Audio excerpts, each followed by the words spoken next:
sorrel, ginger, beaver grass, or English. Get it ready.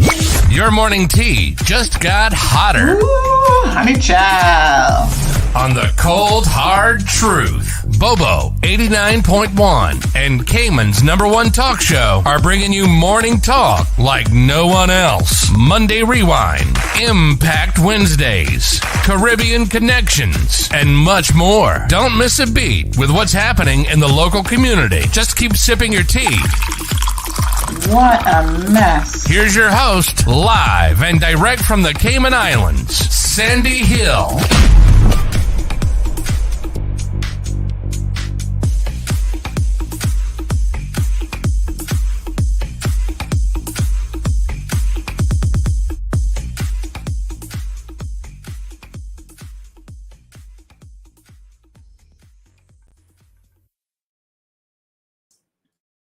Good morning. Good morning. Happy Wednesday. I always have to think about it. Is it Wednesday? Yes, it is. Happy Hump Day Wednesday. It is August the 17th. You guys know what time it is. Come tomorrow. It's my birthday. So I've already started celebrating. Big shout out to Debbie and Shirley, who took me to lunch yesterday. Really, really appreciate it. Had a fabulous time. And I got to show you guys a little bit later on. The gift that I got is the cutest thing ever. So big shout out to the friends that have kicked off the birthday celebrations. You know what happens, folks, when you're super busy. You got to sometimes celebrate before, during, and after the actual birthday. And that's A-okay. Celebrate all month long if you want. So how is everyone doing this morning? We got a special guest that's going to be coming on to the show in about half an hour. So we are going to squeeze in as much tea as possible before the tourism minister from Anguilla decides to join us. And we've got some photos and everything that we are going to be sharing. So I'm super, super excited about that. So make sure that you keep it locked. We have to keep up with our regional partners, know what they have going on. And, this is always a good thing from my perspective, just to keep everything, just stay in the loop, really, so that we can keep up, stay informed, and that is really what we do best. So good morning, good morning, good morning. Just trying to send out all of the links to our listeners this morning on WhatsApp. So please do not forget that if you have WhatsApp, if you have a smartphone, as they call it, let me just grab this link real quick. And you're able to receive and send messages. We do have a WhatsApp news group that we send out messages to so that you never miss a beat. We send everything. So everything that's posted on social media, and sometimes even some additional commentary that the social media folks do not get. So we sent one of those yesterday that was kind of a bit tongue in cheek. And that's just a little bit of an exclusive for the news group. So if you'd like to join the news group, please send us a WhatsApp message and we will add you to the news group. So as soon as an accident happens and we know about it, you get the notifications and everything. So that's a good way to certainly keep informed. So make sure you join us for that. All right, so we got a lot going on. I always find it very, very interesting when people see us post stories and then they try to defend bad behavior. So tomorrow on Consumer Thursday, you definitely do not want to miss Consumer Thursday, because we have a young lady who was in court and admitted her guilt and now is trying to rewrite the narrative, which I find so incredibly amusing. So I'm going to teach you guys a couple things about when you go to court and you decide to plead guilty. Make sure you know what it is that you're actually pleading to, because that's what goes on record. And no one can come after the fact and try to rewrite that record. And I'm going to give you an example, even in my personal case, where a prosecutor tried to do that and it didn't work out too well for them, because I had the common sense, unlike some lawyers, Chad. I had the common sense to stop them dead in their tracks, ask the court to go and pull the actual record of what the plea agreement was, what I agreed to. And lo and behold, the judge was really surprised to see that it was nothing like what the prosecution was trying to put out there. as a narrative. So you decide when you're going to plead guilty what you're pleading guilty to. And then afterwards, you can't try to minimize it and say, oh, I didn't plead guilty to this. I only pleaded guilty to this. Because when the prosecution gets up and reads in court what you did, that means that you are agreeing to exactly what the prosecution has done or what the prosecution has said that you've done. So you can't rewrite certain parts of history, folks. And I know we kind of get used to everybody doing it. Even the leaders in the country be trying to rewrite history and so on for eons. But that's not exactly how it works. So we'll break that down for you because it's important for you to understand if you ever find yourself on that end of the law, what it is that you're up against and what you need to be focusing on and what you need to be doing. So now this person has work permit holders messaging me about how they were afraid to come forward and tell the truth because they were going to get in trouble, which is a bunch of hogwash. And y'all know already how I feel about hogwash and people who love to lie. Don't bring it to me because it's not going to work out too well in your favor. So that's going to be tomorrow's conversation. I'm not going to go any deeper in that right now. Crazy Scott is here. Good morning. How are you? We've got Diamond Princess joining us. She says today will be a memorable day. Crazy joining us from Guyana. Good morning, sir. How are you doing? Dean says, good morning, Sandy and the CMR community. Usual blessings. We appreciate it. Miss Iva also has it locked. McCoy is here. Aliana says, I'm here. Good morning. Good. Wee Wee got it locked. Everton, good morning to you. Says, good morning, CMR and the good people of the Cayman Islands. Alice has it locked as well. Miss Barbara in the house, wishing everyone a wonderful day. Tracy, good morning. She says, bless up. Happy hump day. I hope something great happens for you today. If not, something happens good for someone else. Be Cayman kind. Thank you, Tracy. Marshall is here. Felicia is also here. Lily Boo saying good morning to us this morning. How are you, Lily Boo?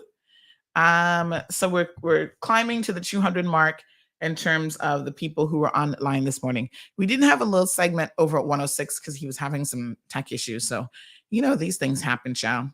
I think a lot of people don't appreciate what it takes, like what's happening behind the scenes, even to put on this show.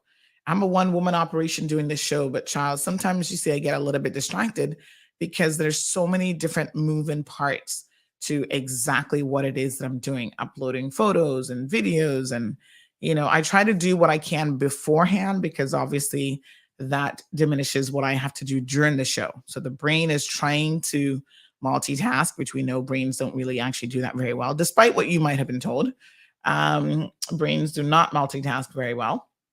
But yes, I'm always trying to do those things. And sometimes it's good. And other times you'll see me like literally I stop talking because the brain is like, okay, I can't talk and do all of that at the same time. You need to prioritize which one is most important. So Delilah, is that how you pronounce your name? Delilah, I think so. Conley, good morning to the beautiful Delilah. You guys have the most interesting and really nice names. And sometimes it's spelled one way, but you have to watch how it's actually pronounced. So Paul is also joining us this morning. Dave McLaughlin has got it locked. Good morning. He says, good morning, all. So good to see fresh faces actually commenting because I know you guys are there. People tell me all the time, I listen, but I don't always comment. Well, you can comment, at least just say good morning, right? Nothing wrong with that. That's good. Yeah. Why not? Okay. So good to see some new faces saying good morning today. And we have got, we've got all sorts of things going on here this morning. Just trying to check. So yes, let me see.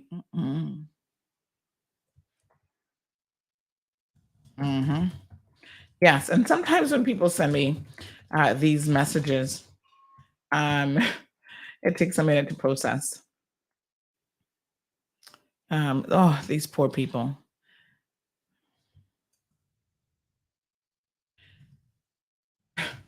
So this person who's trying to defend this girl is saying, no, the police didn't get involved. It was insurance place at government building.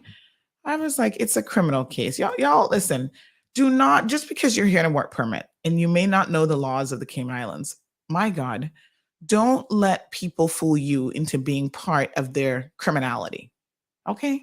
I feel sorry for people on work permits, but a lot of y'all do come from places in the world where y'all don't believe in following the law either. Let me be very, very frank, and I don't care who's offended this morning. But not only do y'all not believe in following the law, but you're also naive and you're easily fooled. So any little fool Caymanian employer can hoodwink you into thinking it's X when it's actually Y.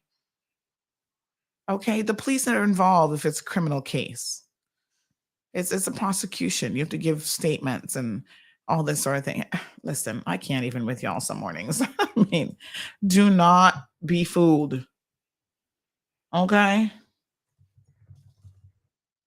Mm-mm-mm. Um, you can't come after the fact and try to say, "Oh, it's my fault why something happened." Okay, so listen, on the website today, we're going to be putting up a story. I keep getting this is the other gift that keeps giving. Some of these stories just go on and on and on because people don't even realize that we covered it already. Not everyone, I guess, gets an opportunity to listen to the show. So you guys will remember the gentleman with the shipping company, right?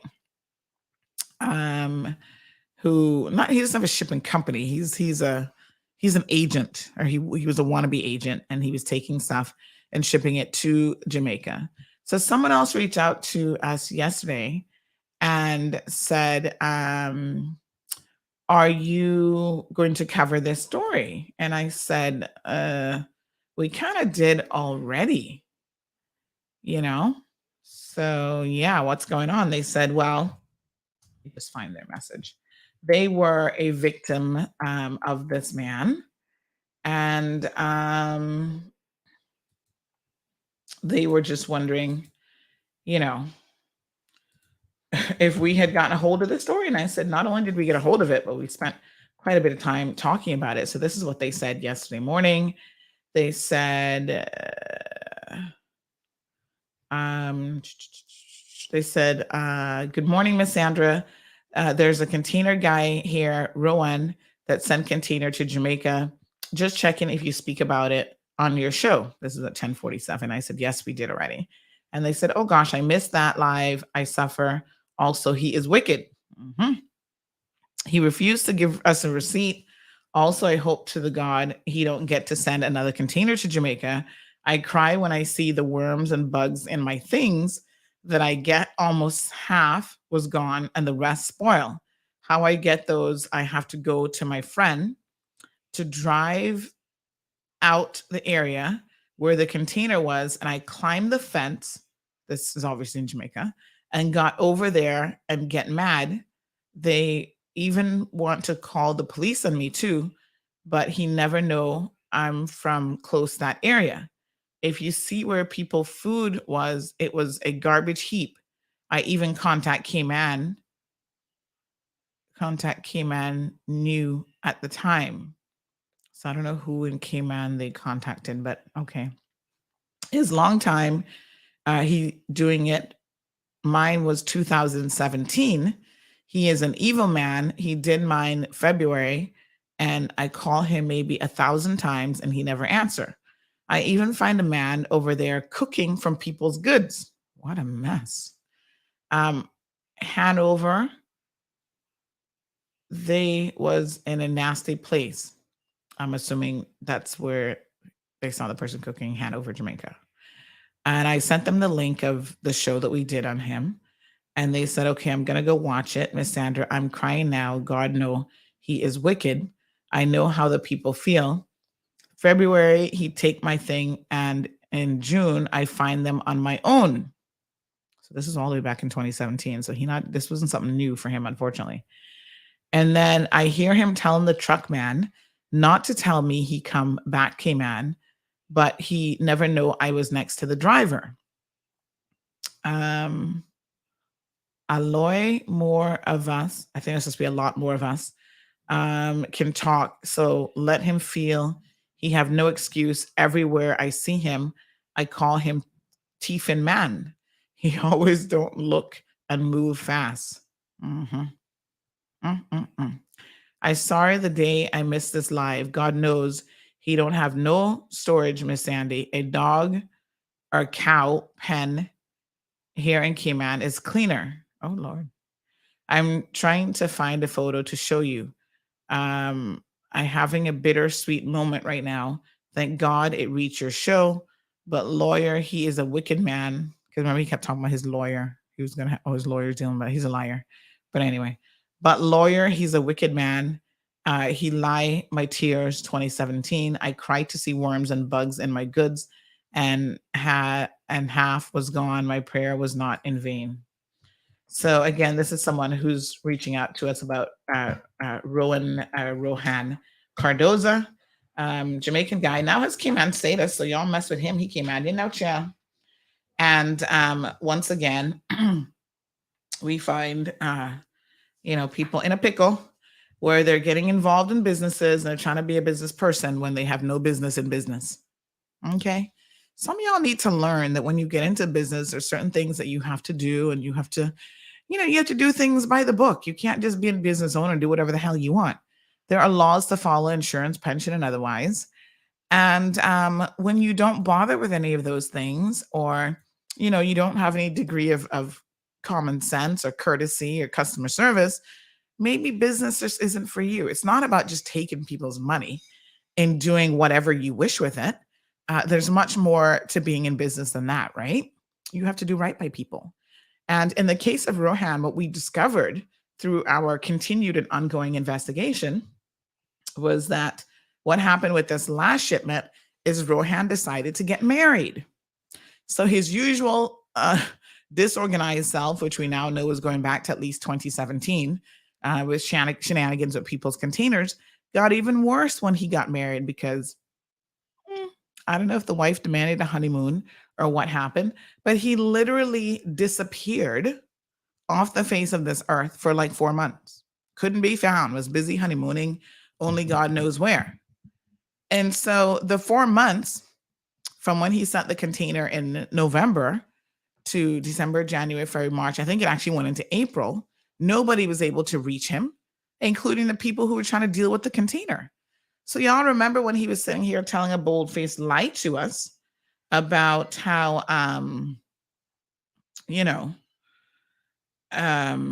they sent it to the wrong place, so it's not his fault. He was trying to blame Seaboard Marine. That simply isn't true.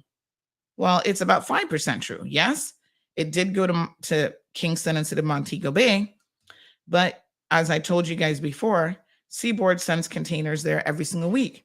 So it would have not been a big deal for them to say it literally would have been a 48-hour, transit for it to then get from Kingston onto Montego Bay. But what happened is when it got to Kingston, no one could reach Rohan Cardoza. And so the container there sat there for 4 months accruing, my apologies, all of these fees. So had he dealt with it immediately as it arrived and he said, oops, yes, let me go ahead and pay and continue the voyage on, there would have been no significant delay and no issue. But he didn't do that. And then he's trying to rewrite the narrative. I'm telling you about rewriting history. He's trying to rewrite the narrative to make his customers believe that Seaboard is at fault for sending it to Jamaica instead of Montego Bay. But he's at fault because if he was actually doing his job as a so-called business owner, the delay would have been insignificant. He just needed to pay his fees, but he was busy honeymooning with your money and spending that on the new wife and trying to floss with her like, hey, he's some big time man. We'll talk more about it tomorrow because there's certain things that the government now has to address as it comes to businesses to try to protect consumers. So that'll be in Consumer Thursday. Good morning to Natalie. So good to see you. Marshall says, I guess that person was absent from class that day. Pay attention, please. KK says, scandal him in public. Yes. Well, it's about informing you all so that you can better protect yourselves. That's why we're dedicating pretty much every Thursday now, because we have so many stories, to try to get you guys to at least, at the very minimum, be educated about what is happening on this small little rock. Because this is a very, very small place, folks. And despite it being small, I can tell you that a lot of shenanigans are going on right here. And it's unfortunate. Mhm. So today's Caribbean connection. I see somebody just sent me a link. Caribbean Connection Wednesday. So that's why we're going to talk to one of our Caribbean partners here in just a second. So one of the things that is trending in the regional news. Good morning to Miss Gina and Juanita. Miss Juanita says, compared to the rest of the world, we're blessed. Yes, a lot of places that's true. Aliana says honeymoon should have been me working for immigration, would have lost my job that day. Um, so yes, a lot of you are sending, these stories around about the Barbados Prime Minister announcing a cap on gas prices. So this is really, really interesting because this is one of those things where on the face of it, you can be easily fooled by the headlines and what it is that you're reading. But, you got to be careful. And there's a degree of significance in trying to dissect what it is that you're reading, because headlines can be extremely duplicitous. And so don't be fooled, folks, by the headlines. So the headlines are one thing, but the real thing that you've got to dig into is understanding what is actually being said. So we carried it. And one of the most important things about this, and everybody loves, with all due respect, for sure, everybody loves Mia Motley. She is making waves around the region. People just love her vibe. They love when she says stuff. She is a woman that speaks with passion and conviction. And you really get a sense that she is all about the people's business. And she's trying to do things that are in the best interest of her people. However, this new story, which carried a number of headlines across the region, including one of the headlines out of the Jamaican Gleaner, said Golding hails Motley for capping gas prices in Barbados. And so, of course, Jamaica carried the story because it is a big regional story. And we carried it. It's a big regional story. We really are the only local news media house that focuses on regional stories on an ongoing basis, because we understand that we don't live in a world by ourselves, right? So we are part of the Caribbean, and we're also part of the global world. So we carry global stories of interest. We carry Caribbean trending stories of interest. At one point, someone said to me, it was kind of funny because we had to adjust our website a little bit. We had a young man, his mom said he's only like 9 or 10 years old, but apparently he was reading CMR. And he said, oh, I always see like the regional news, the Jamaican news and stuff like that. What it was is how we had things showing up on the website. So we had the regional news being a bit more prominent with the photos. And so in his little 9-year-old mind, when he would read it, he's like, oh, where's the Cayman news? So we adjusted it a little bit. The regional news is still there, but it falls a bit under, in fact, the kind of local headline stories. So let me show you what I mean, in case you haven't noticed. I'm going to point this out on the website, because there are people who visit the website and they don't know that there's actually some logic to how the website is set up, believe it or not, right? So so let me show you this as an example. So y'all see this section here? This section here, right under the Miracle Brokers ad, this is all the regional news, right? So 4 Jamaican fugitives deported, Jamaican family left devastated, police, this is local, I'm sure. But a lot of the regional stuff kind of flows here. Yes. And before, we kind of had it coming underneath this initial section with some of the photos. So you see how it says regional, Cayman Crime Watch, community notices. Like, it tells you what actual category it falls under. But we had this kind of as exclusive regional news. And then I realized that people were getting confused by it. So what we did is we kind of arranged it based on now the photo section, the photos that you see kind of more prominent, are actually the latest stories, whatever category they fall in, it is the latest stories. And then more of the regional stuff will kind of fall a bit further down. And then up at the top, up at the very top, these are stories that are very popular. So these like the most viewed stories. And the ironic thing about this section is there's a story about a shooting in Philadelphia. Do not go look it up on the website, please. But it must have over over a million reads by now. And it is the single most popular story that we have done on CMR, and it continues to gain a lot of traction just because, quite frankly, y'all love a little something gruesome, is the only logical thing that I can say. And every once in a while, it pops up in that section, and people are like, but this story is like 2 years old or 3 years old or whatever. Why is it still popping up? It's popping up because people find it in the Google search engine and they keep clicking on it. And then it reemerges in that most viewed section. Just last week or earlier this week, I saw it there again. And I was like, are you kidding me? And there's really nothing to do that we can do about that because we'd have to redo what is, scrolling across the top. And then this scroll area, I forget how we have this one organized. I'd have to go and speak to the web guy again. But, we try to scroll and make visible different things to kind of keep you guys a bit updated. But yeah, honey child, that Philadelphia story is like legit crazy. Let me just check, and I'm going to tell y'all how many views it has because it has a lot. It was about these crazy neighbors in Philly who lost their lives because they started arguing over who was shoveling snow or something. And I'm trying to remember. Anyway, the neighbors ended up killing each other, which is crazy. But the whole thing was caught on somebody's home camera. And so that particular story trends, and it is the number one. Let me just see if I can find it. It is the number one viewed article in all of CMR's history. So it's really, really bizarre. Let me just see if I can find it here. I think it was Philly though. Was it Philadelphia? Anyway, I'll see if I can find it. I'm not trying to click on it though, because I don't want it to show back up in that section again. But yes, that one shows up quite often.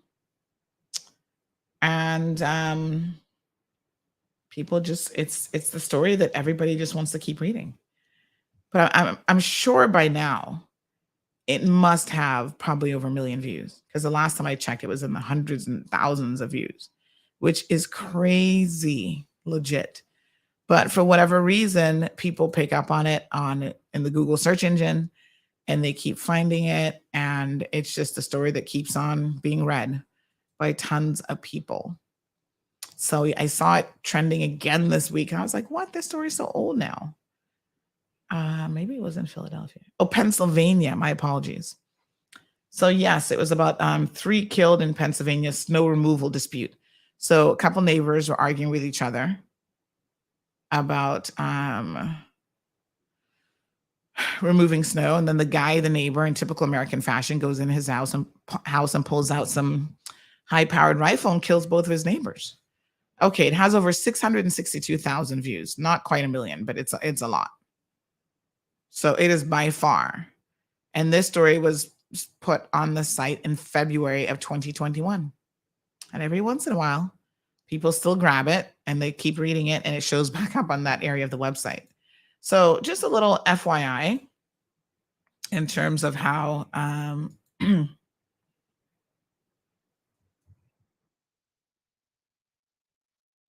just a little FYI in how the website works a little bit, because then it makes sense.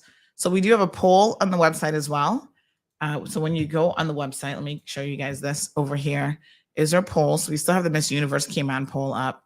92% of the voters so far in the poll have said that yes, remove all of the Miss Cayman Universe committee members. Still nothing from the government on that. And I see the committee chairperson is living her best life on vacation in Canada. I think it is. Somebody sent me some pictures yesterday. So they're unbothered by it all, to be quite frank and honest. I think their hope is that it's going to blow over very, very shortly, and we will have exhausted the conversation. Nothing would have changed. They wouldn't have updated their policy or anything else. They would not have had any meaningful discussion on this situation. And then we just move on. Isn't that crazy? Well, it's crazy to me. I don't know about anybody else. So anyway, it is what it is, and there you have it. Okay, let me just see here. So yes, so we'll keep an eye on those things for you. 264. Okay. Just gonna check in our guest and see. Make sure he's finding everything okay. Huh. All right. So, folks, it is what it is. Mm-hmm.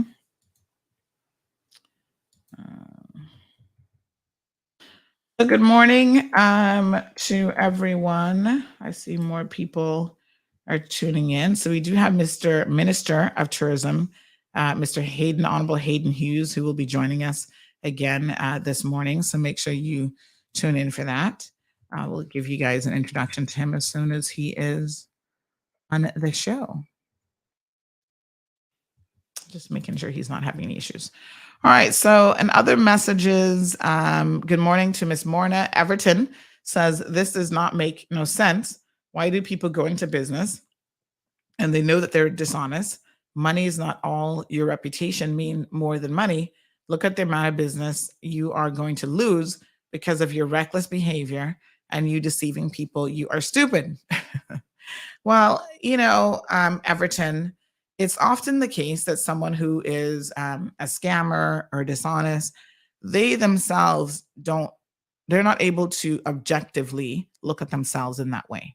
So yes, they're running a scam and they just keep doing it. I mean, the thing for me that I always find interesting, Everton, is you figure that if you do something, right? Like you say you go and steal something, I don't know. Mm-hmm. And you get away with it once, you think you would stop. But there is something about human behavior that really allows people to continue in their bad behavior. I know this sounds crazy, but I'm telling y'all, I see it time and time again. So the more that someone gets away with something, the more they're going to do it. Yeah. And that is why, even when we talk about behaviors of whether it's a beauty pageant queen, a politician, whoever, you have to know that it is important to nip these things in the bud as quickly as possible.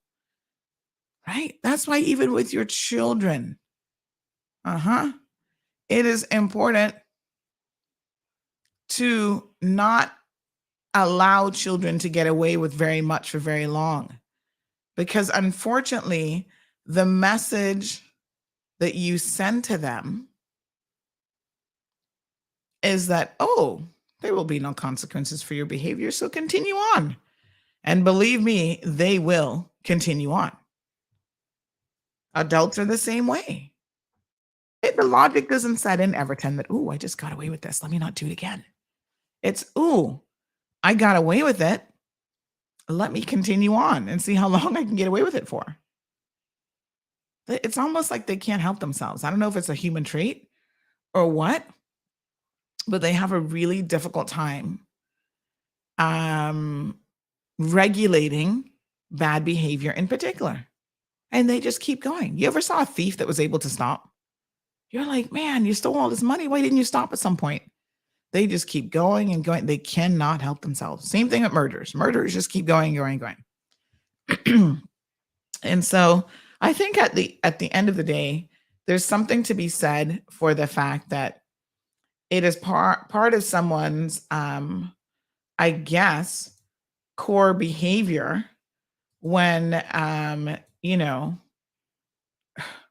they just they cannot help themselves.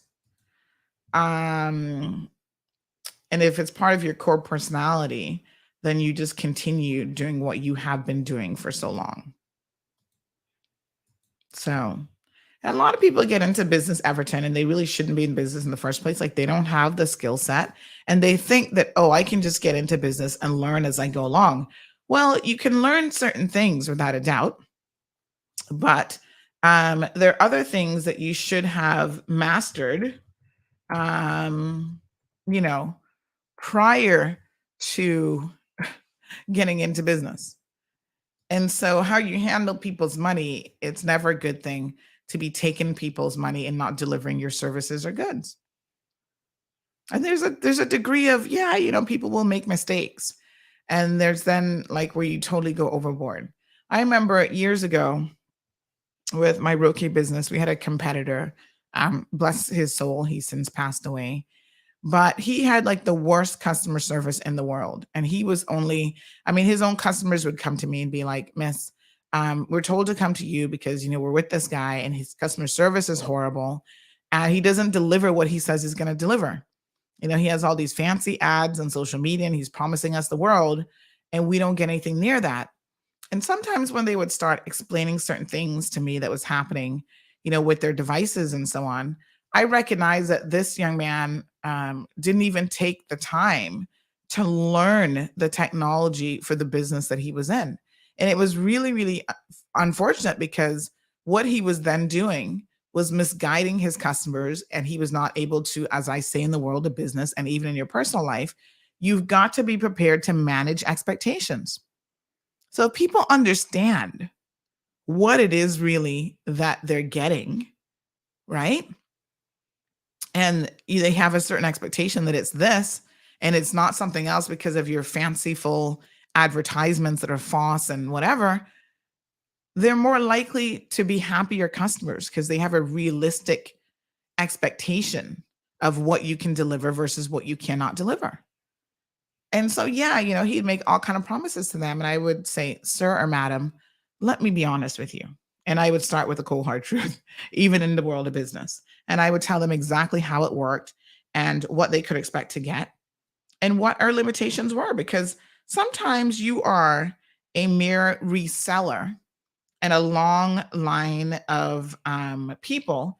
And so you have no control over the final product. If you have no control over the final product, you need to just let your customers know that. Mhm. You just need to be honest and say, here's the situation. Here's the uptime. Here's the downtime. This has been my experience. This is what you can expect in terms of, reporting issues and customer support and whatever, because we have to report it to somebody else who then reports it to somebody else and who then reports it to somebody else. So it may never get fixed at that rate. And you have to be realistic about that. And I always found, I'll never forget the day, may she rest in peace as well, Mrs. Henderson came in and she said, oh, young lady, I hear you're the best. And that's why I'm here, because I was with this young man. And all he was concerned about was my money. And, he would do little things that demonstrated, to Everton's point, a person's character. So he would say, for example, first of all, he had his product initially priced doubled what we were. And eventually a year in, he decides to bring down the price, right? But instead of saying, we say we charge $50 per month for customer support, he was charging $49.99. But what he would do is people would go in, they'd hand him a $50 bill, and they were expecting to get their penny back. Now, you guys know the 99 thing as a whole. It's a psychological sort of game that people play with you in the world of marketing and sales. So anytime you tag on like $49.99, you think you're getting a humongous deal versus if I say my product is $50. It's 1 penny difference. But in the human mind, that 99 seems to work wonders. So that was his gimmick. He was into a lot of gimmicks. But the funny thing is, when people walk in, they'd hand him a $50 bill, they wouldn't get any change. So he was still charging you $50, but his marketing was like, oh, $49.99. And the number of people, it's such a minor thing, but the number of people that bothered, because they're like, no. If you said it's $49.99, be a man of your word. Only charge my credit card each month $49.99. Don't charge me anything else. $49.99. You didn't say it was $50. And so I remember her coming in and complaining about him in reference to this $49.99. She's like, when I hand him the $50, he's never prepared. He always like, oh, I don't have the penny. And she's like, you should have a drawer full of pennies because you're advertising your fee as $49.99. And I just sort of chuckled and I said, sometimes Everton and others, we do not understand the negativity that we're putting out there and how we're actually, as you rightfully say, ruining our own reputation in the world of business because you're just not ready. If you say something is $49.99 on a matter of principle, it should be $49.99 and not a cent more. People think they're smart, and they're trying to hoodwink people into something. And at the end of the day, customers walk away with a bad taste in their mouths, and that's never a good thing because I can tell you, customers will talk and they'll be like, "Oh no, no, no, no, don't go to this individual." And, over the years, I started to feel a little bit sorry for him because the stories that would come to me alone, people complaining about him, and I'd be like, "Listen, I can't do anything about him. Here's what I can do. This is the business that I offer, and I'm going to tell you how it works so that you know what to expect." I have a client who is a special needs client. She is wheelchair bound, and I have some clients who are like elderly clients and stuff like that. They have special needs, and I always give them a little bit extra because of the situation that they're in.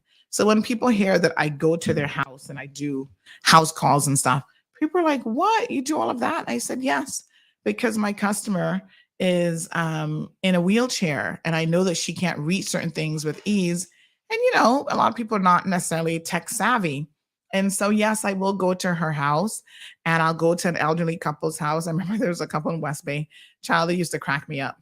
The man sat down all day watching TV because he didn't have anything else to do. He was a retired seaman. And he said, "Listen, I've worked hard my entire life.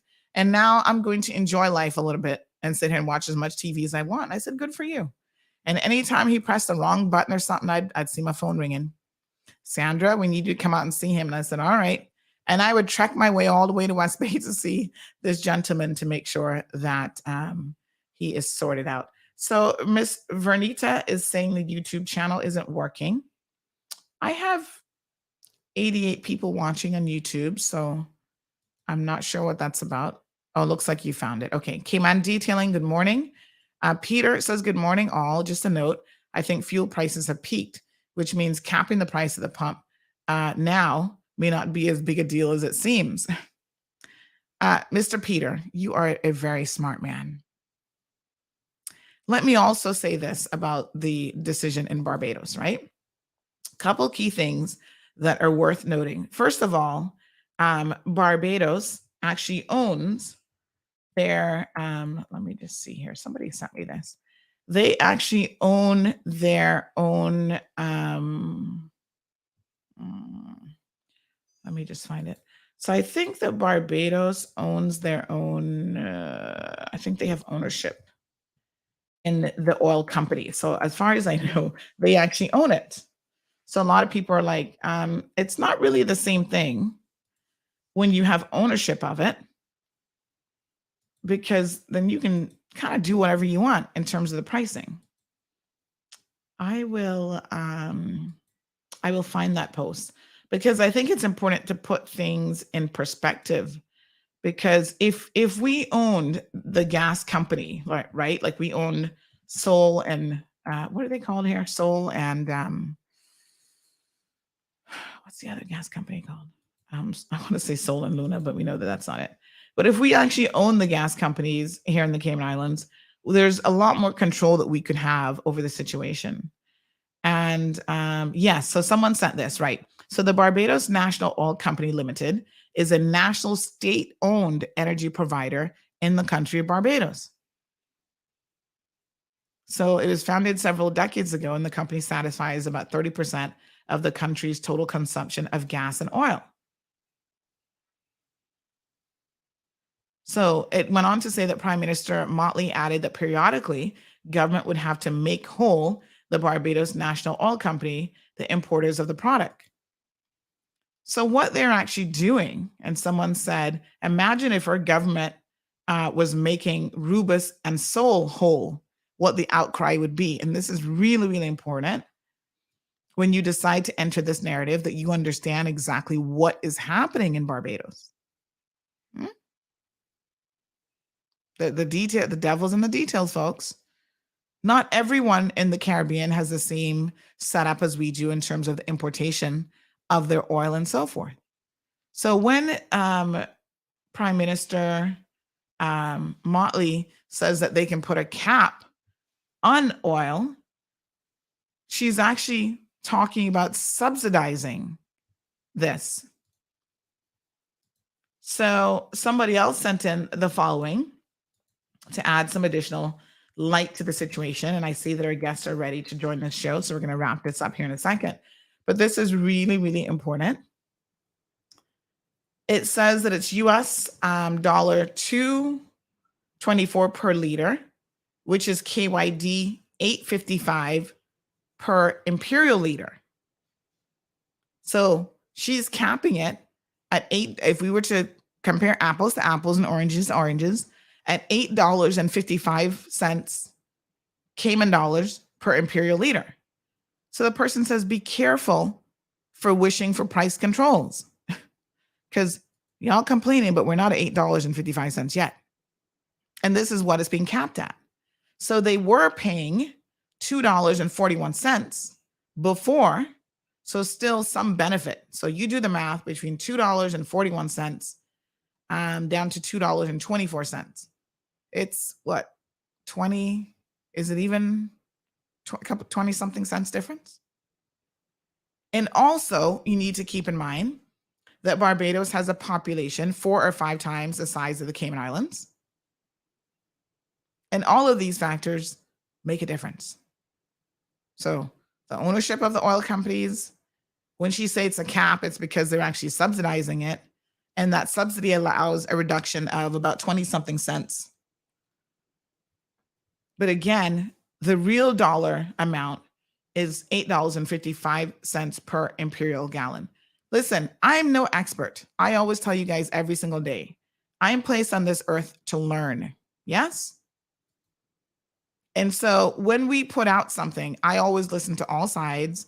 I hear what people have to say, and I try to get accurate information that will put things in the correct context. And then I share that with you all. And I think that that's quite important. Cameron is asking about Impact Wednesday. So yes, we had it 2 weeks ago with the premier. He came on the program, but this week, unfortunately, he's traveling. So, oh, my apologies, Cameron. That was Premier Access Wednesdays. Yes, Impact Wednesdays is still happening if we can get the PAC government to actually, I don't want to be cheeky here, but to make an impact, to decide to come in the program. So the invitation is open to them, but it seems like a lot of them are afraid of the cold, hard truth. Can we just leave it there for now, Cameron? That's all I can tell you, is they have an open invitation and we encourage them to come on. We've set aside Wednesday mornings for them at any time, and trying to get them to come onto the program is the equivalent of pulling teeth from a toothless animal. Near impossible. And I've said it before, and I'm going to say it again. Politically, it's to their benefit. I'm doing them a favor, and they should be taking advantage of it. But they're a little bit skittish and afraid of the cold, hard truth and maybe some tough questions here and there. Carmelie, good morning. Marshall says, wait until she gets on the Miss Universe stage. Then we'll see how it's going to blow over or blow up. Yes, we'll keep an eye on the situation. All right, let's not have our guests waiting any longer. We are so delighted, folks, to have the Honorable Minister of Tourism. Now, I know he does more than tourism. So he is the Minister of Tourism and Infrastructure, Air and Seaports, Housing, Utilities, and Communications. I would say that the Honorable Hayden Hughes has his hands full with all that. But good morning, sir, and welcome to the program. How are you? Oh, you've got your mic muted. So just click on that little unmute button, and then we can hear your beautiful voice. Good morning, sir. Good morning. You'd be correct if you said I had my hands filled. I have my hands full. Yes. Well, good morning to you, Good sir. morning. But it was very interesting to hear you speak. If you would allow me about Oh, absolutely. the controls that Myanmar implemented on the island of Barbados. Mm-hmm. And I want to say that some maybe a month and a half ago, the government of Angola, we Mm-hmm. also did the very same thing. Mm. We implemented a maximum retail fuel price control on fuel.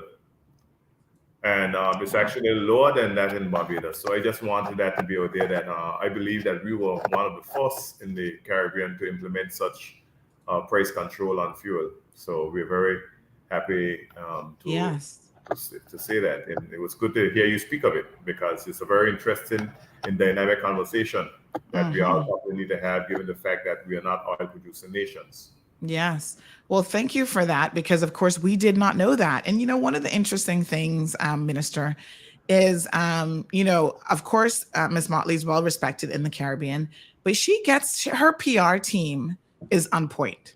Yeah, you yeah. know, I must applaud them because they do a wonderful job of anything she says going viral. And I think this is amazing. And she has been on the world stage, she's been on the regional stage. And I think that a lot of it, like you said, your country, Anguilla, actually made the same move, but we heard nothing about it. I mean, so we Sorry, can take you said, what did you say just now? You did what? that we didn't hear anything about it. So I think that we can take a page out of her rule book on how to market yourself as a country, as a government, and how to effectively get your message, not just to reach your own people, but beyond the shores of your own island. Because all of a sudden you start trending and people are like, oh, you're doing amazing things. But like you said, your country has recently done something similar as well. Yeah, So we were the first actually, yeah. and there's a number of other initiatives that we were the first on, and such as the digital nomad program that we unveiled in 2020 that has gone well for us. Really? Wow. And here we were thinking when Keyman introduced it, it was such a novel idea. And this is That, that, Minister. that is why we are calling Angola Progressive Movement. The progressive and progressive movement stands for something. Yes, beautiful. Minister, here in the Cayman Islands, and this is something I say all the time, is ideas are a dime a dozen. We all share ideas. I think at some point it's entirely possible we might run out of ideas. There's only so much, reinventing of the wheel that you can possibly do. But I think that the interesting thing is that although ideas are a dime a dozen, it really comes down to implementation and how things are implemented and how they will benefit the people of any particular jurisdiction. Right. So and what I love about our Caribbean Connection Wednesdays is it gives us an opportunity to connect with other people in the region, such as yourself, to hear exactly what it is that you are doing in your own countries and how things are going. So I know today we want to focus specifically on your role as Minister of Tourism. And I'm sure that that's, a big undertaking for you and your entire country. Now, give us an idea, because I think in some respects, Cayman is a little bit different than other Caribbean countries because we don't rely 80%, 90%, even 100% on tourism. But give us an idea how much of your GDP is tourism reliant for your island. I would like to say that all of our GDP is tourism reliant. We have a small financial services industry, very small. But there was a time when the financial services sector made up the bulk of our GDP. This is before our constitution was changed and financial services became the responsibility of the British government through the governor. But prior to that, financial services was a strong pillar for the people of Anguilla. But once the British government assumed control of it, it really and truly died. I would like to say it died. And so tourism has emerged as the breadwinner for all of the people of Anguilla, and it really drives every aspect of our economy, whether it's the construction sector. And as you know, once COVID hit, the entire economy was shut down. And this is why we unveiled the digital nomad program, because we had a significant number of months where we had zero COVID cases. We had no COVID cases between the month of March 2020 all the way to September of 2020. So we unveiled the digital nomad program, and soon after we came to office, And we went to Parliament to change the legislation to allow for digital nomads to come to Anguilla, live and work free of immigration controls and what have you. And it has served us well. It has placed a significant sum of funds into the treasury of Anguilla and has provided rent and other services that digital nomads have visited Anguilla for. And it still continues to this day, even though, as you know, the world has changed significantly since 2020. Wow. Well, I mean, it's interesting that you point out that financial services used to be, it played more of a role than it does now, because in many Tremendous respects, role. yes, I think in many respects that people here in the Cayman Islands often think about the fact that this is entirely possible, that this could be happening. So, incredibly interesting indeed. So, thank you for that. Wow. Very, very interesting. So recently, there's been some movements in tourism in your country, and we saw that there was an acquisition of a property by the Dart Group. Can you tell us a little bit about that acquisition and what exactly that meant for you? Well, that was significant for us. But first and foremost, we must thank the Starwood Capital Group for rescuing that property. That property was opened in 2009. We came to office in 2010. And when we came to office in 2010, the property was bankrupt. And so I was one of the lead persons in terms of the acquisition of that property from Core Barnsby Group to Starwood Capital. And that was done in 2011. And Starwood Capital, as you know, is a publicly traded company. And they did a lot to restore and ensure the survival of that entity. It was branded a Viceroy, and in 2017, 18, I believe, it became a Four Seasons resort, and one of two Four Seasons resorts in the Caribbean. And it has done extremely well for the people of Anguilla, for the general economy, and also for Starwood Capital. But as you know, in terms of publicly traded companies and multinationals, they are not in for the long haul. So it was always the intention from very inception that at some point in time they would divest themselves of the property. And they have had several offerings over the years. And the Dart Group was found to be the best choice, the best complement for that property, not only for the Starwood Group who was selling the property, but also for the government of Anguilla. And so even before the property was acquired, we in Cabinet, we met with the principals and others of the Dart Group, and we really like what they had to offer, and the fact that they were also in the Caribbean island, in the Cayman Islands, for a number of years, which means that they understood the Caribbean culture. They have at least an understanding of the Caribbean culture, and they also had significant experience in the hospitality sector. So we thought that, yes, this is a good fit, and so far so good. Well, when you talk about the property itself and kind of, the unfortunate position that it had fallen into, how bad was it? What are we talking about here? It was bad in that when it initially was commissioned to be constructed, the cost of construction was said to be $265 million. The ending cost of construction was $565 million.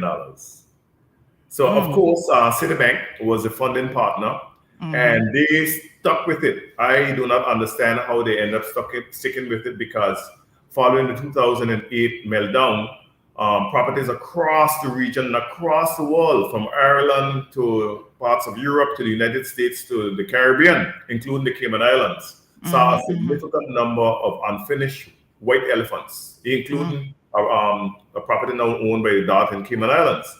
So that is how bad it was. But what Citibank did, they stuck with it for some reason, and they saw it opened. And once it was opened, then some of the principals of Citibank approached me personally and say, hey, we want to unload that property. We want to unload the note. And so Starwood Capital was able to acquire the note. And then they owned and operated. They owned it, but they had an operator, as I said before, in the Viceroy, and then eventually in Four Seasons. But I can tell you, without Starwood Capital, that too would have ended up as a white elephant.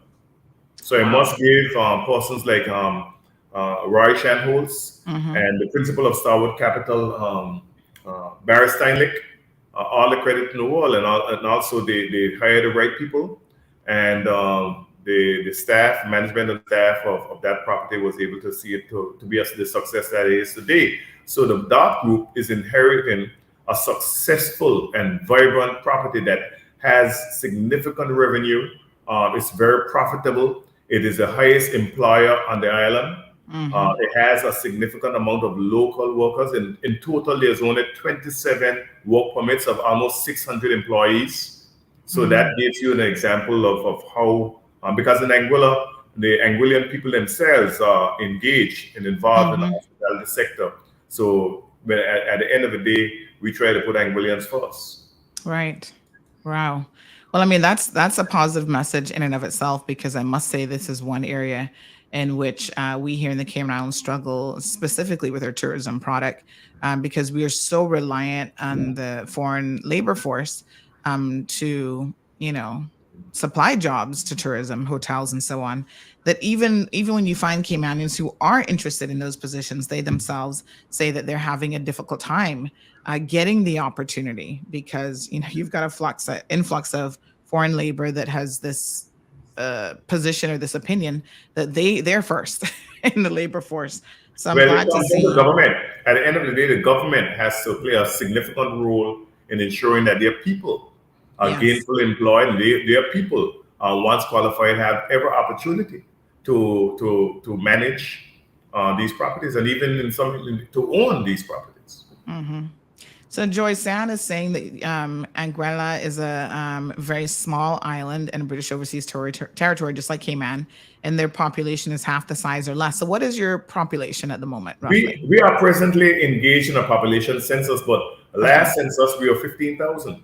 Wow. So we have a very small population, and that 15,000 includes work permit holders. I know you probably have more work permit holders than we have population. Yes, that's for sure.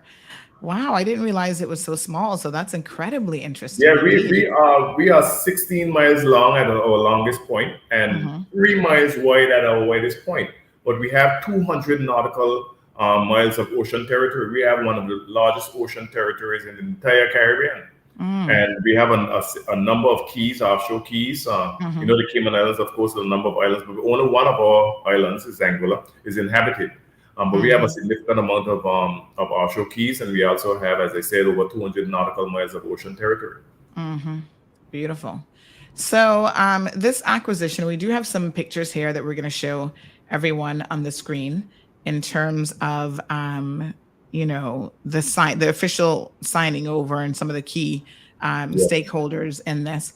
But we see some folks here that participated in the acquisition. Of course, this is something that did not happen overnight. So tell us a little bit about the process and how you got to, eventually the Dart Group acquiring the Four Seasons Resort and residences. So if you are a foreign investor trying to invest in Angola, it takes a significant amount of time because there's due diligence that has to be done, and it's a really vigorous due diligence process.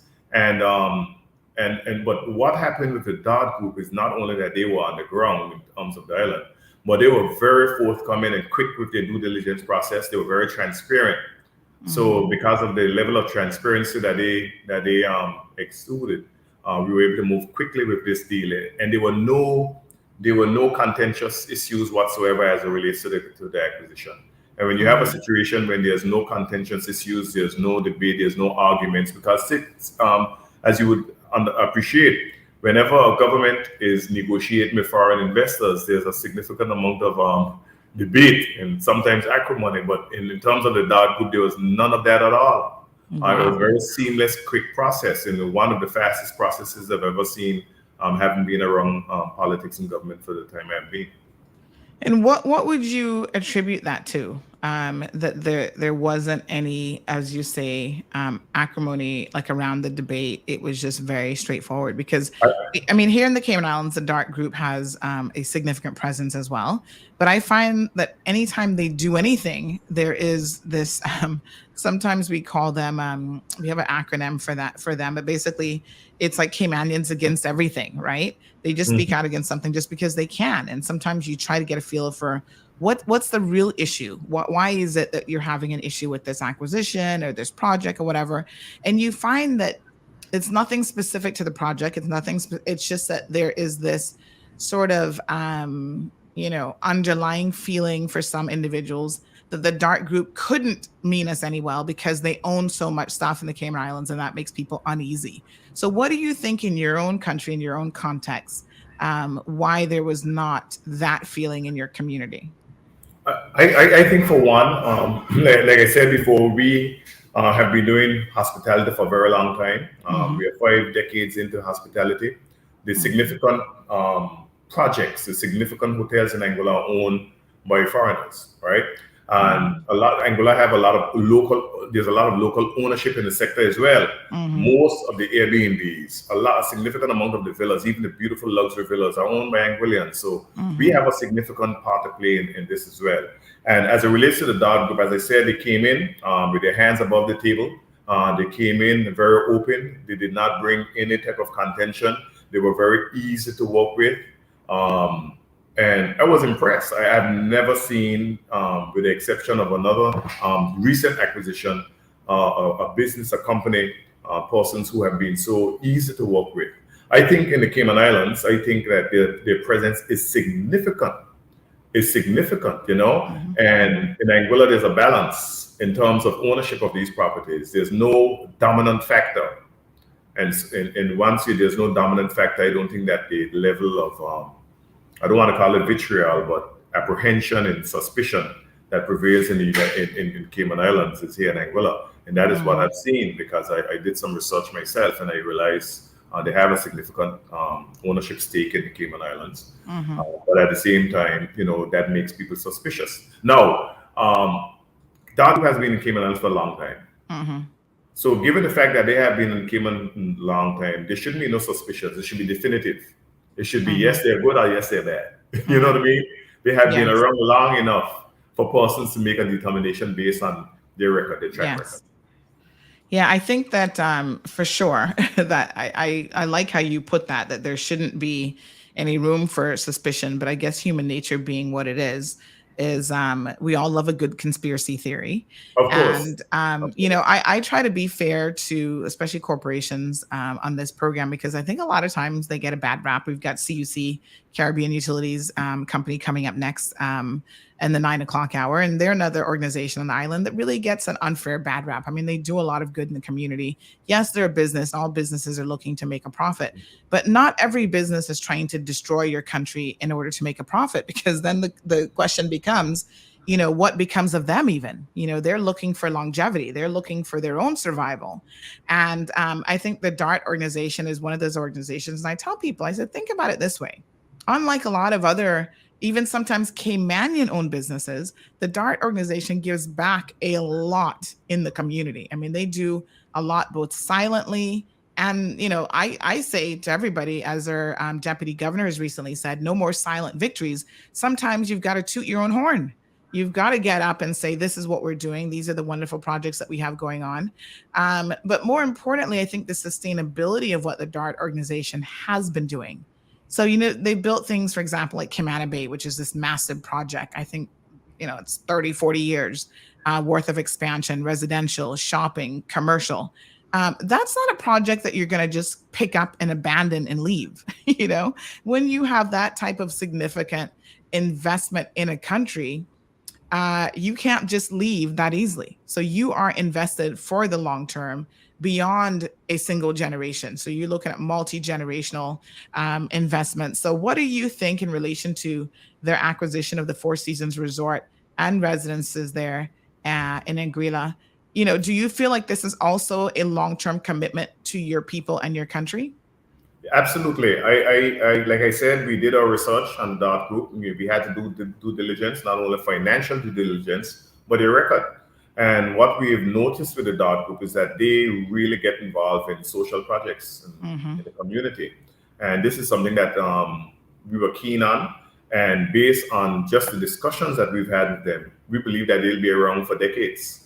We believe that they will be in Anguilla for decades. I think that this is going to be a long-term acquisition, a long-term development. It won't have the turnover that we have seen in the past. And I think that they're here to stay. And the fact that they're inheriting a property that is one of the most beautiful in the world, branded by the coveted Four Seasons Resort, and one that is already profitable and have a well-trained staff, cadre of staff, and great food and beverage outlets and so many great services. I don't think that they are going to be going anywhere anytime soon.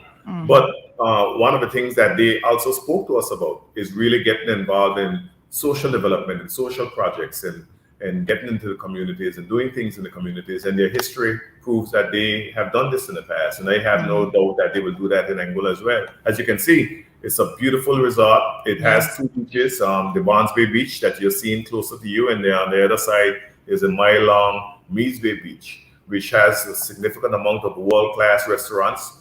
And as you know, Anguilla is known as the culinary capital of the Caribbean. So we are one of those islands where you can never find a bad meal. I look forward to visiting because I'm a foodie. So as beautiful as you see those beaches, that is not our greatest asset. Our restaurants and our people are our greatest assets. The beaches are a nice amenity, but and of course the accommodations are also a great amenity. But our dining and our people is our greatest asset that we have on this island. And we've always had good dining even before hospitality. So it's just that once we started to develop the hospitality sector, there was an infusion of different ways of preparation of food and presentation of food that came to our island, and we were able to fuse the different culinary aspects, whether it be Asian and European, to our Caribbean and Anguillan culinary skills. So we have a great product, and we're very proud and happy, and we are very happy of the acquisition by the Dart Group. And we look forward to great things to come, even as it relates to social and community development. Because they are the ones who actually, before we could even speak to that, they're the ones who say, hey, this is what we want to do. We will not come unless we're going to be giving back to the community. We'll be contributing to the community. And this is where we are. This like you can see, these pictures do not do justice. Wow. I'm telling you, they do not do justice. And you think of the person. You think of your favorite celebrity, your favorite sports star. They've been here. They have been here. And not once, not twice, right? Right. And they come again. Over 65% of our visitors return. Wow. And we are not as easy to get to as the Cayman Islands. Yes, that's for sure. Right? So just think about what people have to navigate to get to Anguilla. And these hotels are still at over 90% occupancy. At the rates that they are at, you can pay up to $25,000 a night in festive season to stay at the Four Seasons. $25,000 a night. Yes, plus taxes. Wow. And that's US dollars, or that's US dollars. US dollars is predominant currency in Anguilla. That is gorgeous. So that gives you and at that time indication, there's 100% occupancy. So people are willing to pay for it. And it may seem a lot for you and I, but for persons who have the means and who believe they're receiving value for money, it's nothing for them. But it's a great acquisition by them, and I'm sure that they are very happy with the acquisition, knowing that immediately they don't have to look at subsidizing or injecting funds in a property that is so highly profitable. Wow, it's amazing. So it looks like it was built on a bit of a cliff. Is that right? Yeah, it was built on a bit of a cliff. There was a property that was there before many years ago that was owned by an Italian company. But it had a different model and it didn't do too well. And it was acquired back in 2003, I believe. And then the construction commenced in 2004. And it finished and opened in 2009. And it was acquired by Starwood Capital in 2010, 11, and now by the Dart Group. Wonderful. Okay. Well, I'm still in awe of some of the photos here that we're sharing with our Yeah. viewers online. I'm, I'm, I'm telling you, the photos do not do justice. You have to be there, feel it, because feeling is believing. I'm telling you, feeling is believing. And the food, not only at the Four Seasons, but anywhere in Angola, just close your eyes and pick a restaurant. That's the way I Mhm. look at it. Many years ago, when I worked in the hospitality sector, tourists would say, "Hey, what's your favorite restaurant?" I'd say, because you'll have a book. I said, open the book, close your eyes, point the finger, and go to that restaurant. Any of them. Any of them. So, Miss Darlene says Dart has offered us Cayman more good than bad. Their standard is only the best, and we would be in the dark ages if it wasn't for Dart. She says, "Congrats to the Dart group." Aliano says it's not whether they're good or bad; it's the factor of the devil that you allow to do what the devil knows is best. I Aliana, you don't might have I to. don't know how to interpret that. Yeah, Aliana, you might have lost me there. He says we make our bed now, so we have no choice but to lay in it. Um, yeah, Aliana, we might have to talk some details, but JD JD Banks, says JD Banks obviously have never been to Angola. And I have been to the Cayman, and next month I'll be to the Cayman again, and maybe JD Banks can prove he me can wrong. challenge you. So Yes, let JD so says, let "Excuse JD me, sir." look me up, and let's compare. I'll come to the Cayman next month, and then he'll come to Angola, and we'll see. Yes, I think we need to have a Culinary little competition. yeah, culinary competition between the two. So JD, for a radio listener, says, "Excuse me, sir, Cayman is the culinary capital of the Caribbean." Juanita, good morning to you. Thank you so much for your positive message. Debbie is also joining us this morning. And Soka says, "I swear he's from East End. Does he sound like he's an East Ender?" Well, That's kind of an interesting. actually, there is a village in Angola called East End, Oh, but okay. I'm actually from the village of South Hill. Yeah, well, we have East End and Cayman, so I think she's saying that you sound like you're from East End and Cayman, I Well, guess. we are all one people. We were just dropped off at different stops, but Right? we are all Exactly. related, interrelated. Yes, absolutely. Darlene says lots of bragging rights. Well, the minister, again, of tourism for Anguilla has said that he will be here next month in September. I think Yes, it's the I will first be. week or so of September. He's coming for a conference. So perhaps we will have the opportunity to touch bases with him again once he is on island. And we definitely need to ensure that he's going to Cayman's top restaurant so that he can go back and tell people back home what it was like. I will be objective and fair. Yeah, well, we appreciate that. That's all that we can ask. Well, Minister, we know you're a busy man. We certainly appreciate you taking the time out to come and have a little chat with us here this morning on the Cold Hard Truth. Appreciate your frankness and your insight into a little bit, because there's a lot, I must tell you, that I did not know about your country, and this prompted me to kind of look some stuff up. So I was very, very impressed to see all the wonderful things that you guys are doing there in the area of tourism.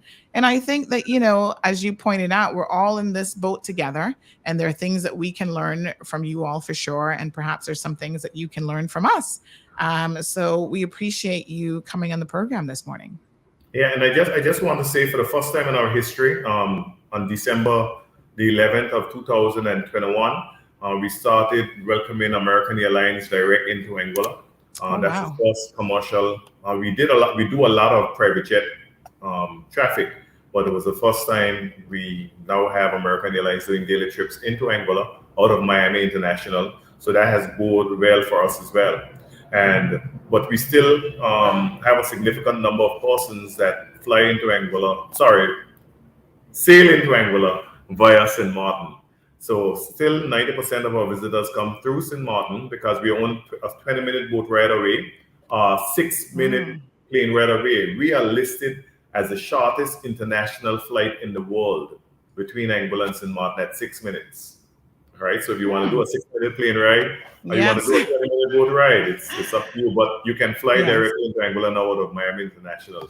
And that is the route I'm taking into the Cayman Islands. I'm flying Right. into Miami, and from Miami into the Cayman Islands. So Wow. So that's quite a big deal in terms of your airport's yes, it access. is. And we recently unveiled our airport master plan, so we're moving ahead. Started already in terms of the development of our airport. Mm-hmm. Hmm. Sounds like it's a place that I definitely have to put on my bucket list to visit sooner rather than Don't put it later. on your bucket list. Put it on your priority list. On my part. So we have Paul who has a question. He says, "Good morning, Mr. Minister. Do you still have the fire vehicle at the airport that was given to the fire service department by Bermuda?" And Paul's Yes, from. some years ago, yes, they did provide us a tender. It's still working, but since then we have upgraded and bought a significant number of new fire trucks, but that is still operational. Yes, thank you very much. All right. So Paul is joining us from another sister island this morning. And Yeah, Bermuda, another island that is significantly reliant on the financial services, but another beautiful island in the Caribbean. Wonderful. All right, Minister. Again, we appreciate you taking the time out of your schedule to join us this morning. Thank you very, very much. When you come to the Cayman Islands, undoubtedly we'll be rolling out the carpet for you, and you'll have a warm Cayman kind welcome. But perhaps at that time we can, like I said, I love good food. It sounds like you do as well. So let's see if we can't arrange a quick little dinner at somewhere fun and exciting and on the culinary front. Sounds good to me. Sounds good to me. I'll All see right. you in a few weeks. Yes, sounds beautiful. So again, that's Minister Hayden Hughes joining us from Anguilla, and they are we're talking about the Four Seasons Resort and the property acquisition resorts and residents there that the DART organization has recently purchased. So they're very, very excited about the acquisition. And like he said, the DART organization came with all their ducks lined up, and it was an easy acquisition. The government was in support 100% and completely on board. So wonderful. Thank you again, sir. Thank you so much. Have a good day. Have a wonderful day. All right, folks. So as you know, this is Caribbean Connection Wednesday. So as much as we can, we will insert topical things that are happening in the region. And of course, as Cameron pointed out earlier, it's also Impact Wednesdays, where we give the current PAT government the opportunity to come on the program. Now, a number of them are traveling at the moment, so I am well aware that they are off island. But we just got a bit of a salty comment from one of our listeners, and this is what she had to say. She said, "Good morning. We can get the Minister of Tourism from Anguilla on CMR, but the Minister of Tourism for the Cayman Islands has gone and hidden in some crab hole, and we can't hear from him.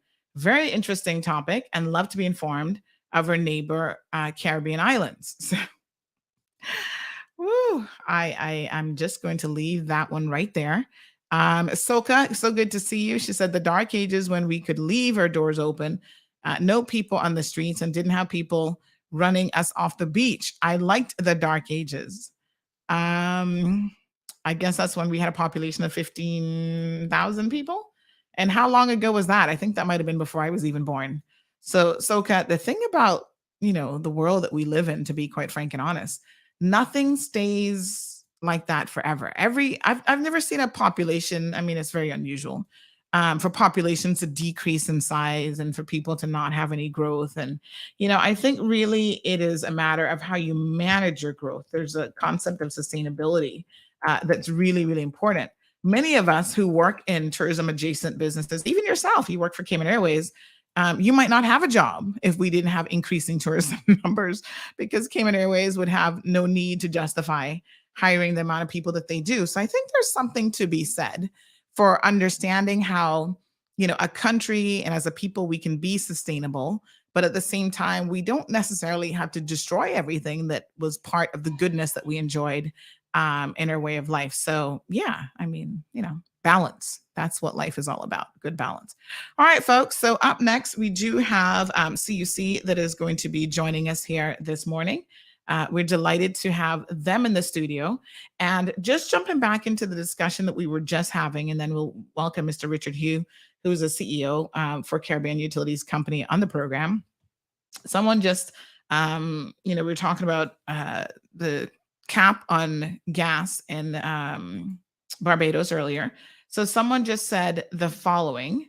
They said Barbados has put a cap above current prices, and if the actual price exceeds that, they will subsidize it. It is not price control. So again, the devil's in the details. So we have to understand precisely what Barbados has done. And I was glad that the minister there just pointed out that his government has done something similar. So this isn't probably as earth-shattering as all the media are making it out to be. But again, I think that Mia Motley has a fantastic PR team.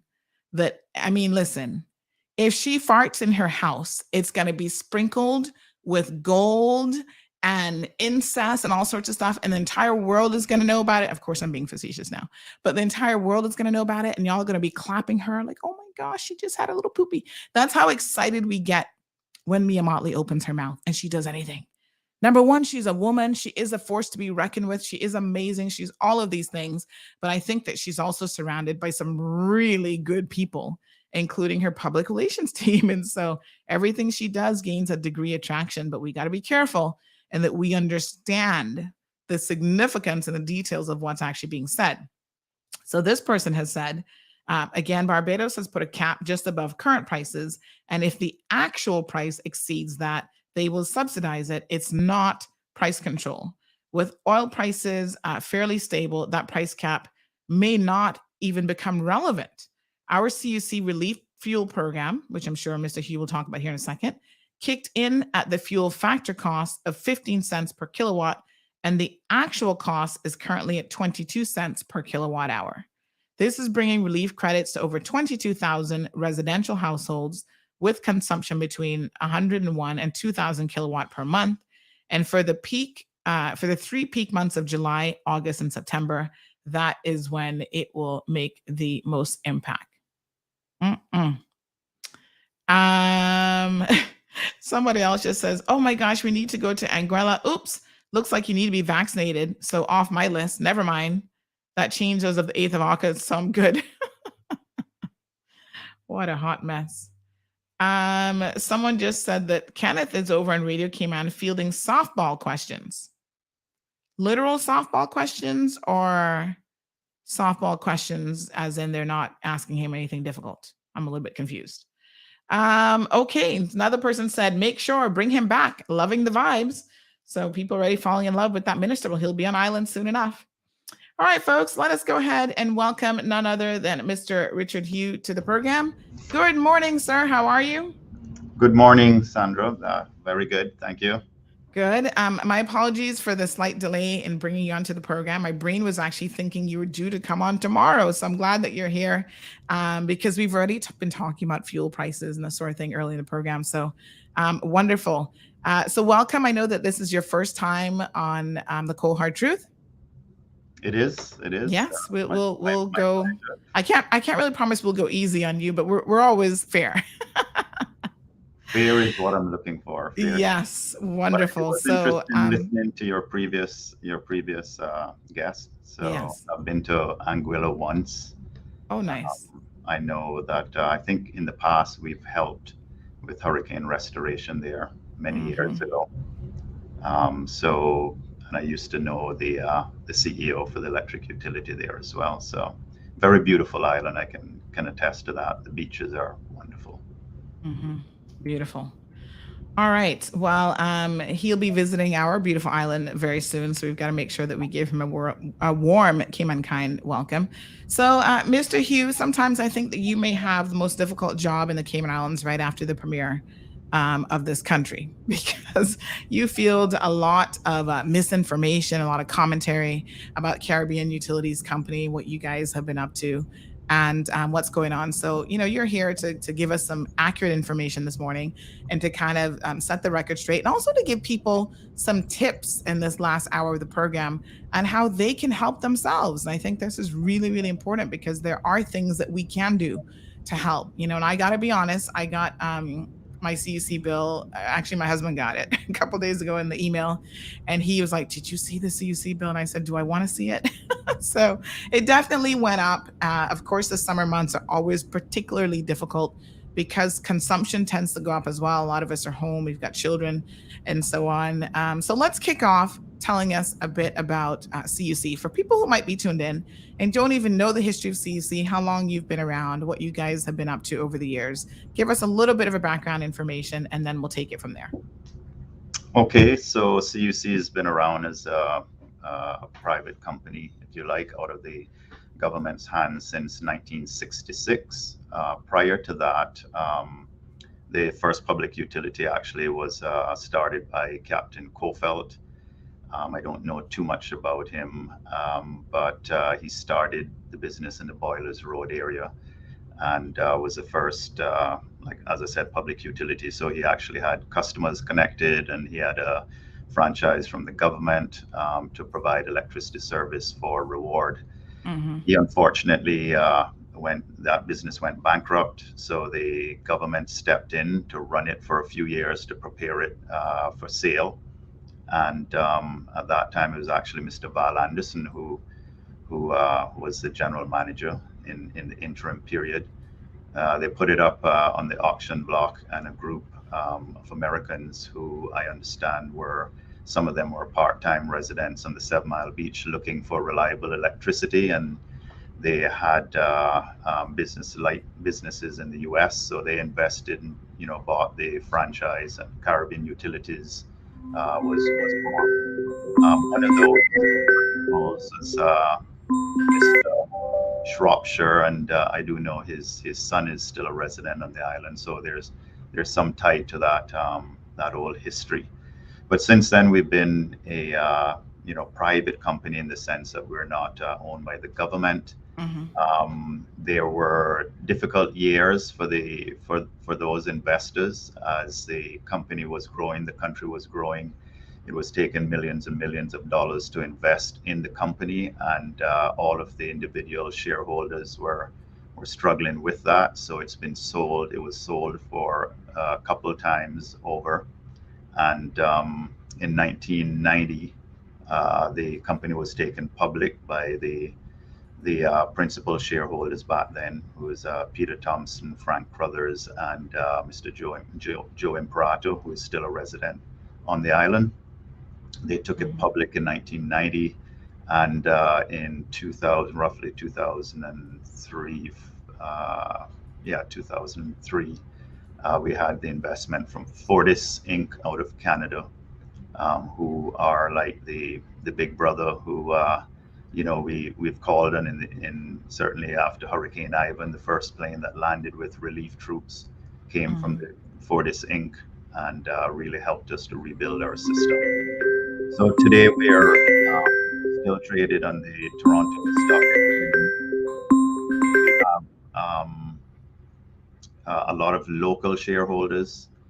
Fortis was roughly 60% of the shares, and as I mentioned, there's also a lot of local shareholders, and we encourage and invite locals to invest in the company, and hopefully it can grow. As the country grows, your investment can grow with the company. We offer, if you are a customer of CUC, if you have an electricity account in your name, you can participate in the customer share purchase plan. We also have an employee share purchase plan, but you can join in on the customer share purchase plan, where you are able to buy shares without any sort of brokerage fees or any other fees attached. So we're here for the long run. I heard, in the previous conversation talking about companies and what they're looking for.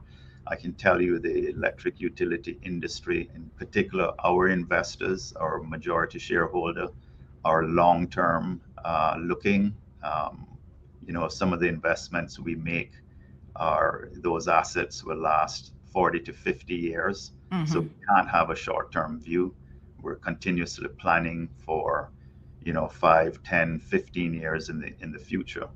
And if we don't do that, we're not going to be able to serve with electricity reliably, and we will run into problems. So it has to be a long-term view. You cannot be in this business. We're not, even on investors, shareholders, we're not a company where you jump in and jump out, day trade or whatever. You have to look at it as something that's hopefully a reliable investment, secure, but very long-term. So. Right. All right. We do have a caller who is calling on the program. Let me just see if I can get them back on the line. And Jonathan has a question. So good morning to Benji. Jonathan says, how much are the shares per share? How much are they per share? Do we have any pricing information? I'm supposing that's probably readily available on your website for anyone who cares to get those details. Yes, you can actually get it on any of the, whether it's CNN Money, any of the financial news sites, and we're traded on the Toronto Stock Exchange. CUP.U is the handle, is a ticker. Currently, now we are trading around $15 per share. All right. All right. Marlene said it's $14.98. Very good. So let's just connect this caller. Perhaps they had a question for Mr. Hughes. So again, let's keep the questions relevant this morning at this particular time to CUC. So you've got a question or comment for CUC. So let's see if we can bring this caller in. Hello. Hi. Good morning, sir. Did you have a question or comment about Caribbean utility companies this morning? Yes, ma'am. Is that I have a problem with Ron, which this is Marwell, right? Yes, sir. I have a problem with Ron. Ron take some stuff from me from December. Okay. All right, sir, can I just pause you right there? So that's going to be tomorrow's conversation. Right now we have a guest from CUC on the program, but can we get you to call back tomorrow? Because tomorrow now is Thursday, and that's our Consumer Protection Thursday. Yes. So call in tomorrow, and we can hear all the complaints about Rohan for sure. Okay, ma'am. Okay. All right. Thanks very much. You. Did you have him there? Did the guys then bring him there this morning? I'm sorry? Some people bring that man there this morning. Which man? I heard Ron. I heard that he was at your office somewhere around here. No. We're live on air right now, so I have no idea where he's at. But we can talk about him some more tomorrow. Okay, ma'am. All right. Thanks Very much. All right. Tomorrow morning. Yes, sir. Bye-bye. Okay. So a lot of people are complaining about that, but we're trying to stick to the topic of CUC this morning. So folks, the telephone number is 936-2626. We have a guest in the studio from Caribbean Utilities Company, none other than Mr. Richard Hughes, who is the CEO. So he's been telling us a little bit about the history. I see a few of you are having some discussions about the, we do have another call, about the price of the shares. So it's good that you guys are interested in purchasing some shares. Good morning, caller. Welcome to the program. Good morning. How are you? Good, thanks. How are you doing? Not too bad. Good. Just wondering what the CUC's position is on solar panels and pushing back into the grid versus having to get battery power at a home or a commercial area. Okay, so their position on solar panels. Solar panels, on not being able to push back into the grid. Mm-hmm. So for a private residency. Mm-hmm. Okay, so I'm sure that he understands what I'm talking about. Okay, not a problem. Thank you so much, caller. Okay, thank you. Okay, yes. So to connect solar panels to the grid, well, first of all, let me back up. If you want to have solar panels that feed an isolated system, like solar panel on your pool pump, for instance, if you have a pool, you want to use a solar pump and battery to run your pool, that does not it does not fall under our purview. However, if you're going to connect a solar system to the grid, then it has to fall under one of the several approved rates and technical standards. And we do have right now over 700 customers who have solar panels on their roof, and they're connected into the grid, so that when they have more power energy than they need, it can be pushed into the grid. When they don't have enough, they can take off the grid. So that's the very popular core program. And we don't have right now, actually we do, but it's more for the commercial customers where you can have a standby rate. But right now we don't have anything open. We're working to figure out how we can get more solar onto the grid from solar panels on rooftops. But we've reached the technical limit that our system can take for reliability reasons. So we're up to 19 megawatts. If you look at the 5 megawatts that the Boddentown solar plant produces, and we have approximately 14 megawatts of rooftop solar, which has been either installed or approved and under the construction process.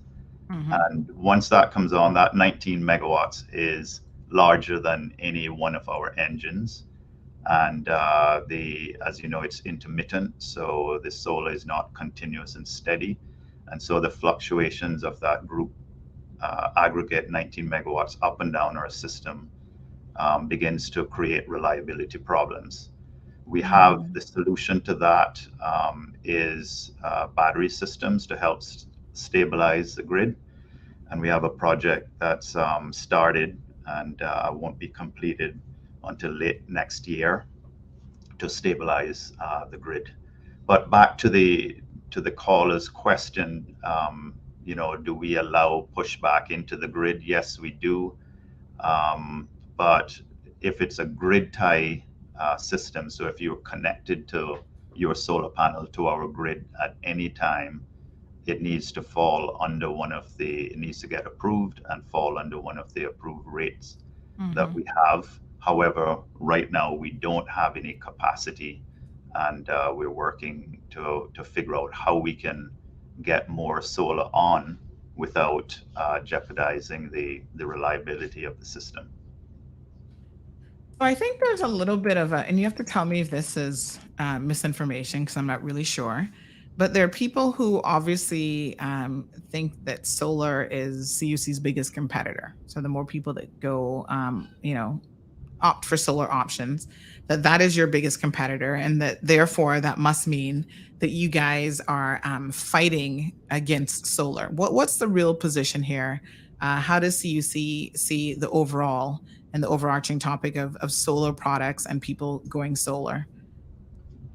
Well, CUC's strategy is, we have an integrated resource plan. We've bought into the national energy policy, all of these things that show that the path to the most sustainable, least cost electricity is through renewables, and particularly solar. We presently, under all of the 19 megawatts I'm talking about that's on the grid, CUC does not profit from that or lose. It does not compete with CUC. It's like the fuel. So we're purchasing that energy and we are selling it on, putting it in the pool along with the fuel costs to serve our customers. So it's energy onto the grid that we buy, and we pass those costs on to consumers. So there's no reason for us to fight against solar providers or to fight against any solar initiative. In fact, we have made proposal ourselves. A couple of years ago, we put in a proposal to put a solar farm, very sustainable project, preserving, a lot of our natural. We have a large piece of property and it has a lot of natural Cayman rainforest, original Cayman rainforest. We pledged to preserve that and use only the man-modified or the sort of low biodiversity scrub bush area, and and this would be solar plus battery, so it would help us with reliability as well. So we put that forward, but the regulator has decided that it needs to go to a competitive process. So there's a bid process underway now, and CUC would hope to participate in that project. In that project, we will throw our hat in the ring like everyone else. So you guys are you're accepting that solar's here. It's not going anywhere. It's part of your way forward. And just like everybody else, you got to jump on that bandwagon. Yeah, no, it's not jumping on the bandwagon. I think we started the program many years ago for people to connect solar, to put solar on their rooftops and to connect into the grid. We saw that as a right thing in small quantities. When the program started, we were paying 12 cents for diesel and 38 cents for solar purchasing from rooftop. So you can see the big disparity in cost. If we had just opened it up, Right. right, we would be paying, today we're paying 22 cents for diesel. So you can imagine if we had opened it up back then and fixed a lot of our energy costs at 38 cents, customers would be looking at me saying, well, we don't agree with paying that big difference. So it would have driven the cost of electricity up significantly. However, the technology prices came down very quickly. And pretty soon we saw where, back, like I said, 3-4 years ago, we saw where solar plus storage was competitive with the diesel engine. So that's why we put it forward in our integrated resource plan of 2017. It lays out over the next 25, 30 years what we should be doing. And most of that is building up to 60% renewables, using, most of it is large scale solar. So today the lowest cost energy on the grid is from that Boddentown solar plant, which we conducted, CUC conducted the competitive tender for that plant back in 2011. And the winner of that competition, if you like, got the right to install that plant and produce 5 megawatts of solar energy. It's owned today by the BMR Group, which is the Virgin Group, one of the Virgin companies. So it's, the largest scale in electricity, the larger you are, we call it, scale efficiencies, whatever. To get your costs down, you need to be large. It's no different with diesel. It's a reason that our large diesel generators here can produce lower cost and more reliable electricity than you having a little generator on your house. And that's why we exist. We provide that value. And it's the same for solar. The large scale solar is always going to give you lower costs than the smaller scale solar. But I hasten to add, there is room for the smaller scale solar, and we are for it. We support it. However, this time we can't jeopardize the reliability of the grid by bringing more solar on, whether it's small rooftop or large commercial grade. We need to get the storage in place, the battery storage for stability. And this battery storage, I know for sure I've heard something about this before, and that there's some situation with OFREG having to approve this battery, and that seems to be taking a while to do so. Can we get an update on sort of what that situation is and where we are currently? No, that was approved by OFREG, I want to say a year ago. Okay. Yeah, maybe a bit more. So unfortunately, at the time that we started, negotiating and getting the final price and everything else, we got the Ukraine crisis. And Ukraine actually makes a lot of the systems in battery storage systems, a lot of the components, sorry. And so we ended up, having delays with signing the contract with the provider. But that has been done now, and we did as much work as we could do prior to signing the contract, like site work. At the one installation is going to be in Prospect, near to the new Prospect substation, and the other one is going to be near the West Bay substation. So we had the site selected. We could get planning permission. We could do the ground surveys, geotechnic surveys, and all of that has been done. So we're trying to obviously get it in as quickly as possible so that we can release the solar programs so that more residents can put solar on their roofs and connect to the grid. So it's a process that takes a while, is basically what you're saying. Yeah. And there are many steps that are involved. Okay, so I would argue, and it would be interesting to hear from other islands, but I would argue that our solar rooftop solar program has been very successful. If you look at getting to 14 megawatts in the time we did, where I believe that we're far behind is getting more of the button town solar type projects in, because that's going to bring the cost of electricity down, and it's going to do it fairly quickly. Mm-hmm. All right. So Tracy has got a question about solar. She says, can you please explain in layman terms how exactly solar and the grid works? If you have solar, you still have to pay CUC, but then they sell it back to CUC, and CUC in turn uses that energy for others that are not solar? Question mark. Please explain. Yeah. So we purchase the way that the original, the early participants in the program install these solar panels, and the way that we've treated solar panels is that you are an independent power producer. So you are producing to put on the grid. So everything that you produce from your solar panel, we guarantee you a rate, and that rate has been moving down as the cost of the solar systems come down. So when, as I mentioned, when it started out, it was 38 cents per kilowatt hour.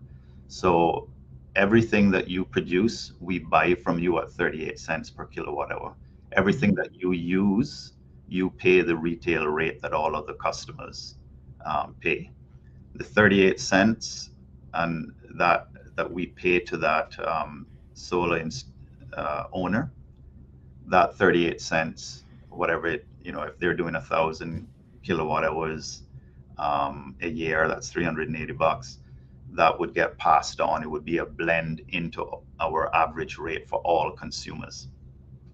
The reason it's done like that, two reasons. There is security for the investor in the solar panel, that they know that they can cover their costs, their investment costs, maintenance costs with the 38 cents. And that rate was developed in conjunction with the regulator, and actually has a return in there as well, return on investment, to cover any financing costs. So that's one reason, so that you know that you can pay back for your investment. The second reason is that when you are connected to the grid, if you have other rate system where, for instance, for everything you produce behind the meter, you get the full retail rate credit, that is not fair to other consumers, because you're not paying for the grid. So you're actually producing and getting rewarded at the retail rate, when you don't have to pay for the entire T&D system and for backup when you're not producing.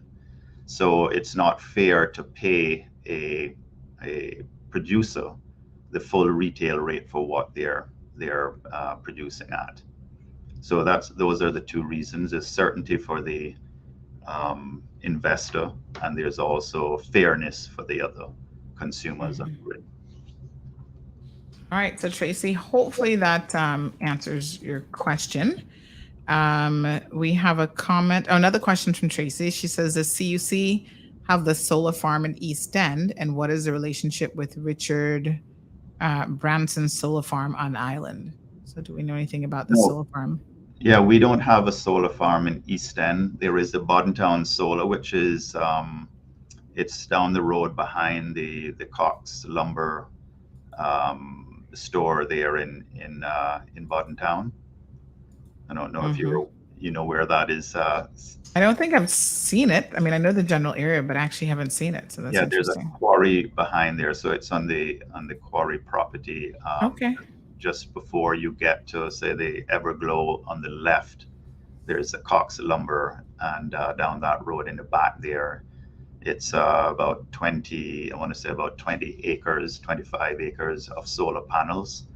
And it's owned by, as I mentioned earlier, a company called BMR, Blue Mountain Renewables, which is owned by the Branson Virgin Group. And they own it. We purchase the energy from it. So CUC has no links to that company other than an electrical link, which is our interconnection to their solar farm.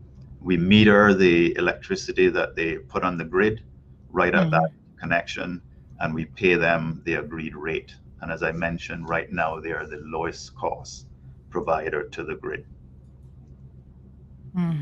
All right. So, Tracy, that should answer your question. Jonathan has a suggestion.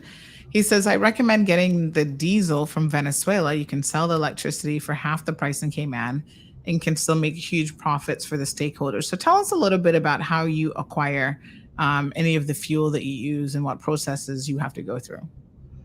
Okay, we buy through Rubis and Sol, and they buy from the mainly, I think on the odd occasion they may get from other areas, but mainly from the U.S. Gulf Coast, and we price that when the fuel is loaded on the ship, Mm-hmm.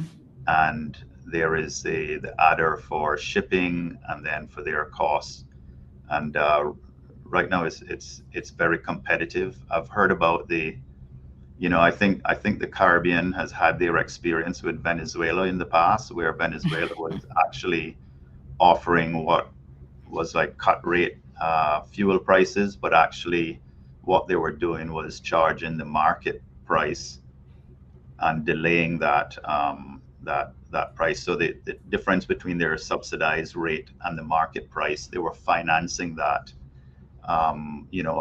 with a low percentage loan. And what happened was, I think a lot of the regional countries that got involved with that found that they had run up quite a significant debt to Mm-hmm. Venezuela at the time. You're not going to do better than market. No one's going to give away. Not even Venezuela is going to give Mm-hmm. away their fuel. So there are a lot of ideas about getting cheap fuel. We have to also look at security of fuel supply. In my time at CUC, we've never been in a position where we were wondering if we were going to have fuel next week. Mm-hmm. And that is very, very important for a country like ours and the economy that we have. Right now, if you're watching world news, Sri Lanka, huge Mm-hmm. country, out of fuel, no electricity, Yep. etc. It's one thing to look for bargains. It's the other thing to be able to deliver reliable electricity. Mm-hmm. But I would hasten to say that I think our fuel costs are very, very competitive. Right. And of course, I mean, the point that you make, and I see Jonathan's comment about, yes, he would rather, he would prefer to get fuel from a communist country to keep people in their homes. But as you say, sometimes there are suppliers that simply can't be trusted. And so reliability, Jonathan, is the thing that CUC is obviously focused on, to make sure that they can acquire the fuel at a reasonable price. And they've never had any fuel, distribution issues. And then there's also the point, which again, I keep saying this on the show, all of us are experts until the real experts come in the program. And then they have an opportunity to share their knowledge base with us, that really it's not as much of a savings as you think, because what the people in Venezuela, which by the way, the irony of it is they're one of the most economically depraved countries in the region, if not right after Haiti, right? They are having food shortages and all sorts of issues themselves.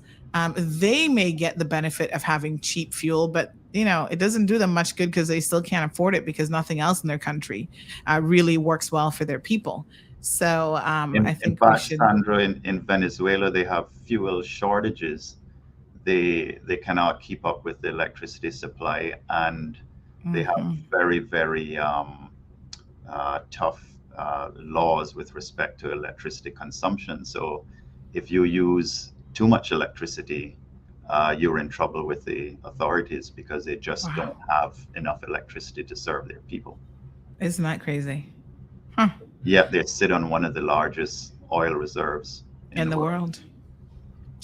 That's So the reality. There is a lot, and that's another thing about our business. There is a lot to do, and a lot that happens between getting the energy out of the ground or getting it from the sun and getting it into your homes or businesses, that it's always on, or 99.9% of the time it's on. There are a lot of moving parts, a lot of things happening that we have to ensure are in place and working properly to keep the lights on. And you can see there are many examples of much larger countries with better resources where they can't keep the lights on. Interesting. So, Jonathan, hopefully that helps. He keeps coming with the suggestions. He says, invest in a refinery in Venezuela. Then he thinks that that's the answer. A private Cayman refinery in Venezuela sounds like a great investment. Yeah, not when you have a government like Venezuela that is so unstable, Jonathan. So try to keep up with us now. All right. So we have Iron Lion, who says the Newlands area seems to be more prone to unplanned power outages than any other area. Can Mr. Hughes speak to this? And is there any publicly available data on this type of an issue? So I guess the first question is that true that the Newlands area is more prone to unplanned power outages? And if so, why? And, what can we do about it? Yeah, so the Newlands area, I'm aware that we've had a number of outages there, planned and unplanned. You would see on the Newlands bypass road, we have some new circuits going on that road. So this is all part of trying to continue to serve reliably in an area which is exploding in terms of population growth. So Newlands Prospect area is our highest load growth area. So that's the reason we put the new substation in at Prospect, and we're running new circuits into that area. So we're aware and maybe a little delayed on getting that in to serve more reliably in that area. So yes, in the past we've had issues, but hopefully with all of the new circuits, new substations, etc., going in that area, that the reliability performance should be improving. And yes, we do track reliability down to the distribution circuit level. Our goal has been to get to 2 hours of outage per year. That's the North American standard. It is a lot more. It's a lot tougher for a small isolated island to meet that standard, just because you don't have the reliability of a large interconnected grid. So we are it on the island. If we lose generation, for instance, there's no one next door that we're tied into that we can rely on their system while we put generation back on. However, the cost of reliability is to get from say 3 hours to 2 hours, it's the costs become exponential. You have to make very heavy investments. There are countries that are down around 1 hour or even less, but we believe the 2 hours is a reasonable target. To go lower than that, we would say if you can't survive 2 hours for the year, then you should possibly get a standby system on your facility, because the cost, as I mentioned, of investing in all the assets to get to the below 2.0 would be borne by all consumers, and they don't necessarily appreciate that level of reliability. Quite interesting. We have El Ray who has a question. Miss Rhonda makes a question here. She says, Sandra, I like your show. I look forward to listening to it. Minister Brian is on Radio Cayman, along with Minister Joey and Deputy Premier. Again? I thought they were on there a couple days ago. All right, well, that's okay. We got a good audience over here paying attention, getting some facts.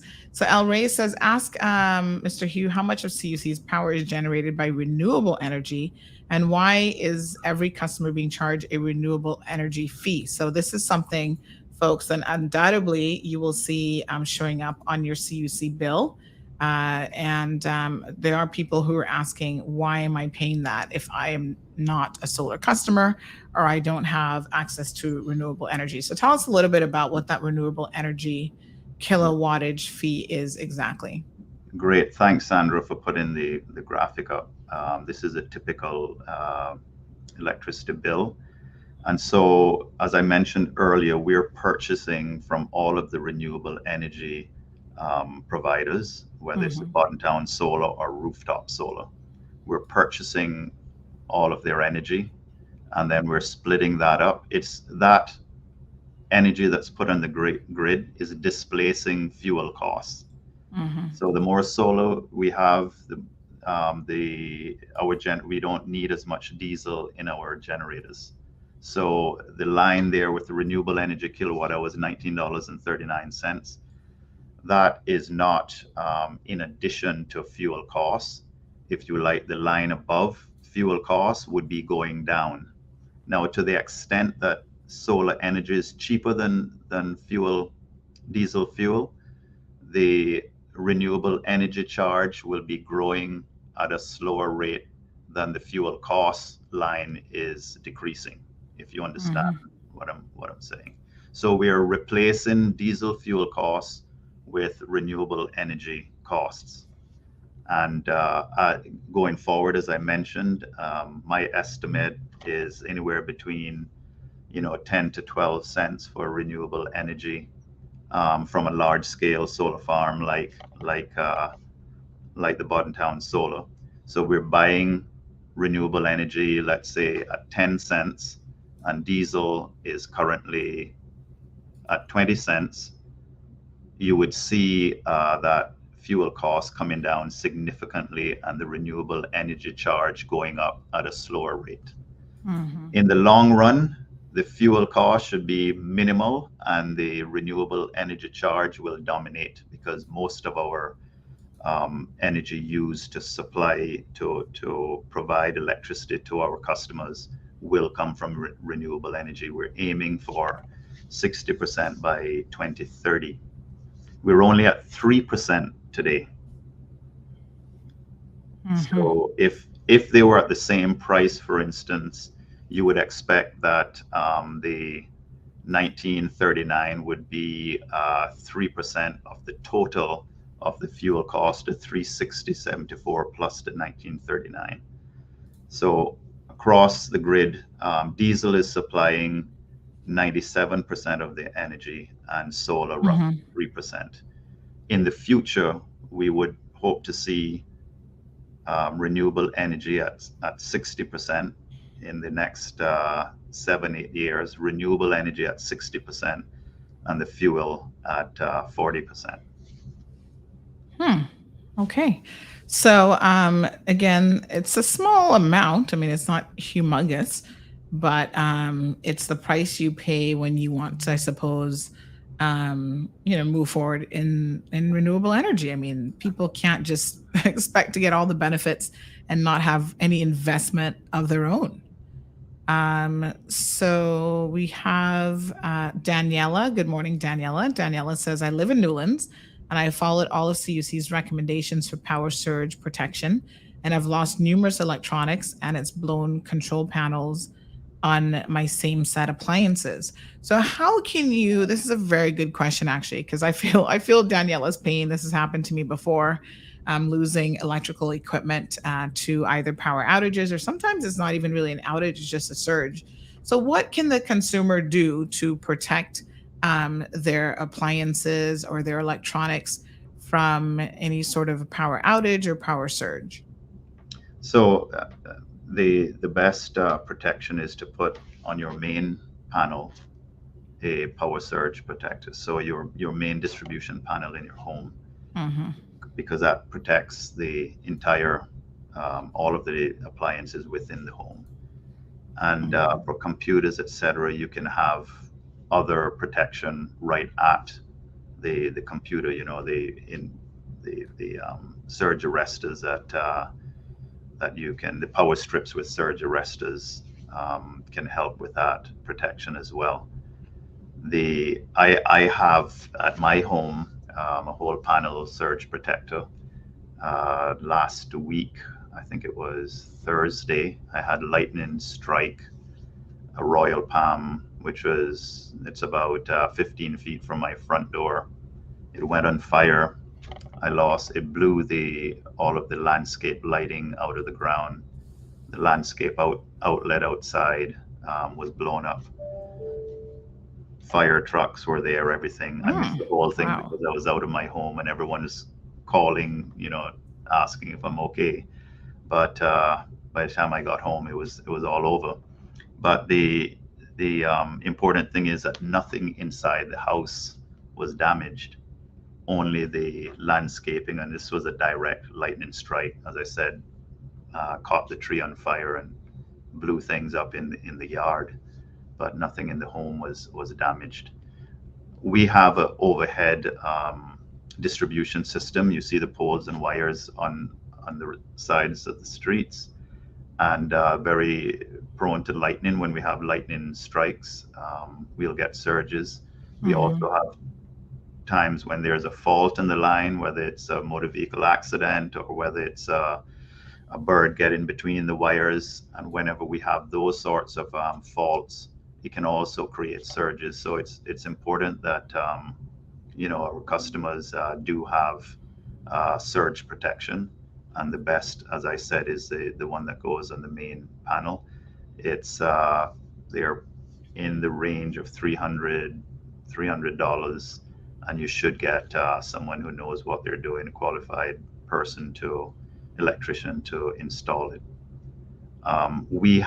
We're trying to launch a program which would take care of this for you in combination with a contents insurance program. We're trying to partner with one of the local insurance companies so that we could facilitate it for you and bill it, just pass through the billing from the insurance company and help you with the technical requirements on a surge protect in your home, because we recognize that this is an area that maybe is underserved in terms of advice and programs in the community.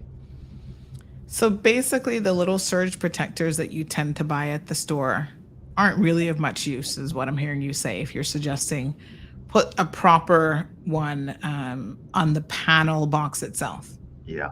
No, they are of use. You'd be surprised if you put a power quality monitor on your electricity within the home.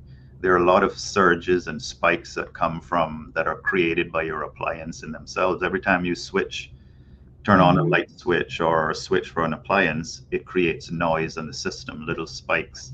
And over time, those little spikes can create damage. So these surge protectors that are right on the appliances or right on your computer, they do help. But if you have a lightning strike nearby or something, a larger event, you would want better protection for that. And I would recommend the whole panel protection for that. What's interesting is someone just reminded me that on August the 9th at 11:06 p.m., they actually sent me a message, said, hey, lightning struck cars and trees in the Savannah area by Richard Hughes' house, going on now. So it's so funny that was my house. Yeah. It's so funny that you shared that with us. We were fortunate that there wasn't any damage other than the tree, and as I said, some floodlights. But it just goes to show that fortunately there wasn't someone standing near the tree at the time. Yes, absolutely. Could have been devastating. Absolutely. So Kevin, good morning. Vanessa says, I don't understand the CUC bill. My light was $540 in June and went off island for 10 days in July. And now my bill is higher. And they took the little money from government too. So is there a way, maybe today isn't the day to do it, because I think we need to pull up some actual bills and walk through, especially during July, August, and September.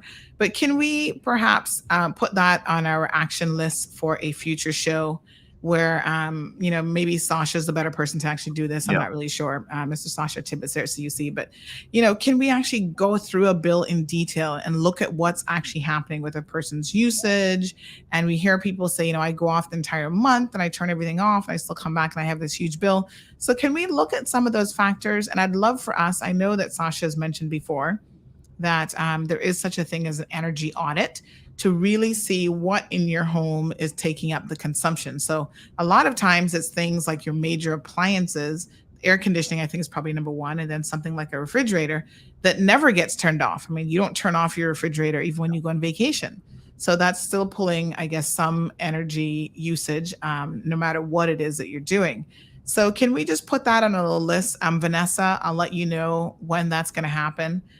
to maybe take a deeper dive look at your actual electricity bill. And if you want to be our guinea pig and send your bills so that Sasha can look at, your June bill, your July bill, your August bill, and kind of tell you exactly what's going on, looking at fuel factor and so on. I think that that'd probably be a good analysis that we could undertake. That's a very good point. I think everyone focuses on the dollar amount and no one looks at the consumption level, the kilowatt hours. And every consumer, certainly myself, I monitor this very closely. Every consumer can control that and make a big difference in the amount of consumption they have. We have a lot of tools to offer for that. You can go on our website through My CUC, and you can see your consumption on a 15-minute basis, so you can sort of figure out what is causing your consumption. For most homes, 60 to 70% of it is air conditioning. There's also water heaters, dryers, stoves. Those are the high consumers. And you can figure out, what is causing your high consumption, if it's high, and how to reduce that. We have a lot of advice on air conditioners. But as I said, it's starting out, you need to understand your consumption, and you can get that through My CUC on setup for it, where you can go on and look at every day, 24 hours in arrears, and you can look in arrear and you can look at your 15-minute daily consumption. And on your bill, every bill, and this is my bill. I mean, I pay attention a lot to oops, how do we do this now? The bars, the green bars. Yes. Right? So that's the monthly consumption. Every time you get your bill, it compares to the following year. And my last bill was the highest for the 12 months. And it was because I had all of my kids home from school. And they were, on holidays, and I think staying in, sleeping in, and have the AC on. So I get on their case about that, and we monitor it. I also have the sort of warning. If I have my consumption set. Your alerts. The alerts, yeah. So I have it set at I think I have mine at 65 kilowatt hours per day.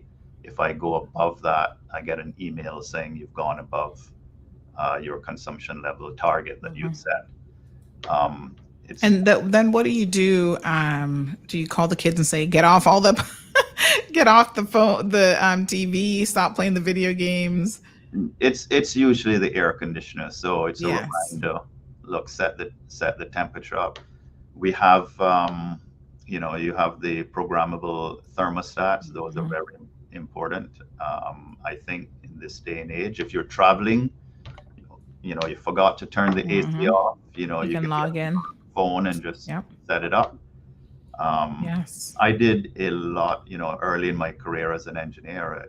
I got a thrill out of helping people reduce their consumption. And you might say, well, why would CUC do that? But from 1991, 92, we joined into a power conservation program called Energy Smart.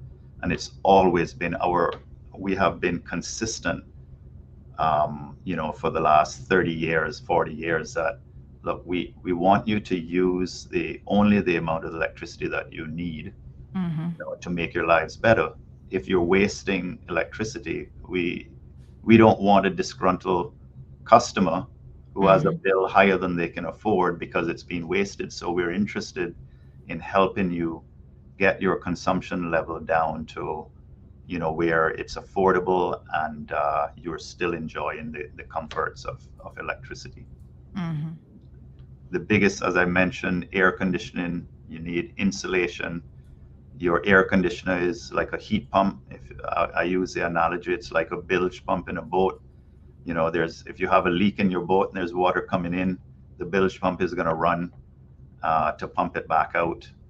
Because it has a float switch that says the water is up. It's the same thing. The air conditioner has a thermostat, says the heat is up, turn the AC on, let it run and pump the heat back out.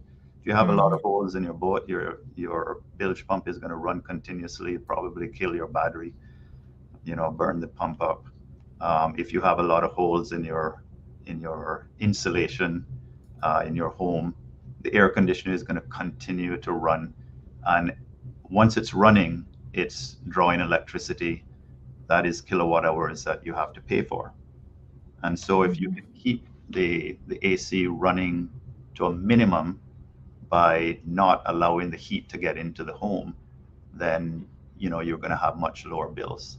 Also, if you're I'm learning from my customer service team that what we're seeing, and we're learning from the energy efficiency competition we did earlier, I think it was last year, where the winner, we actually replaced the air conditioner system and did insulation, and found that actually the largest saving was in replacing the air conditioning unit because it was not functioning properly.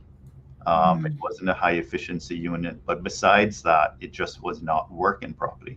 So going back to the bilge pump analogy, if the pump is running, but it's not pumping the water out, you're still using electricity to run the pump, but you're not getting the impact. You're not lowering the water level in the boat. Similarly, in the home, the AC is running. You think, okay, it's running, it's working, but if it's not pumping the heat out, it's not getting in the cooler. It's still using electricity to run, but you're not feeling the coolness, and the thermostat is saying keep running because you haven't gotten the temperature down. Right. So these are things that we understand that laypersons may not understand that well.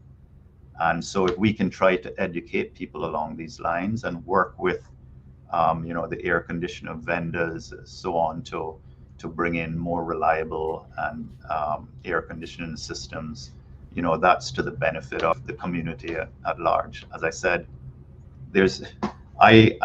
we get no pleasure from people having high electricity bills.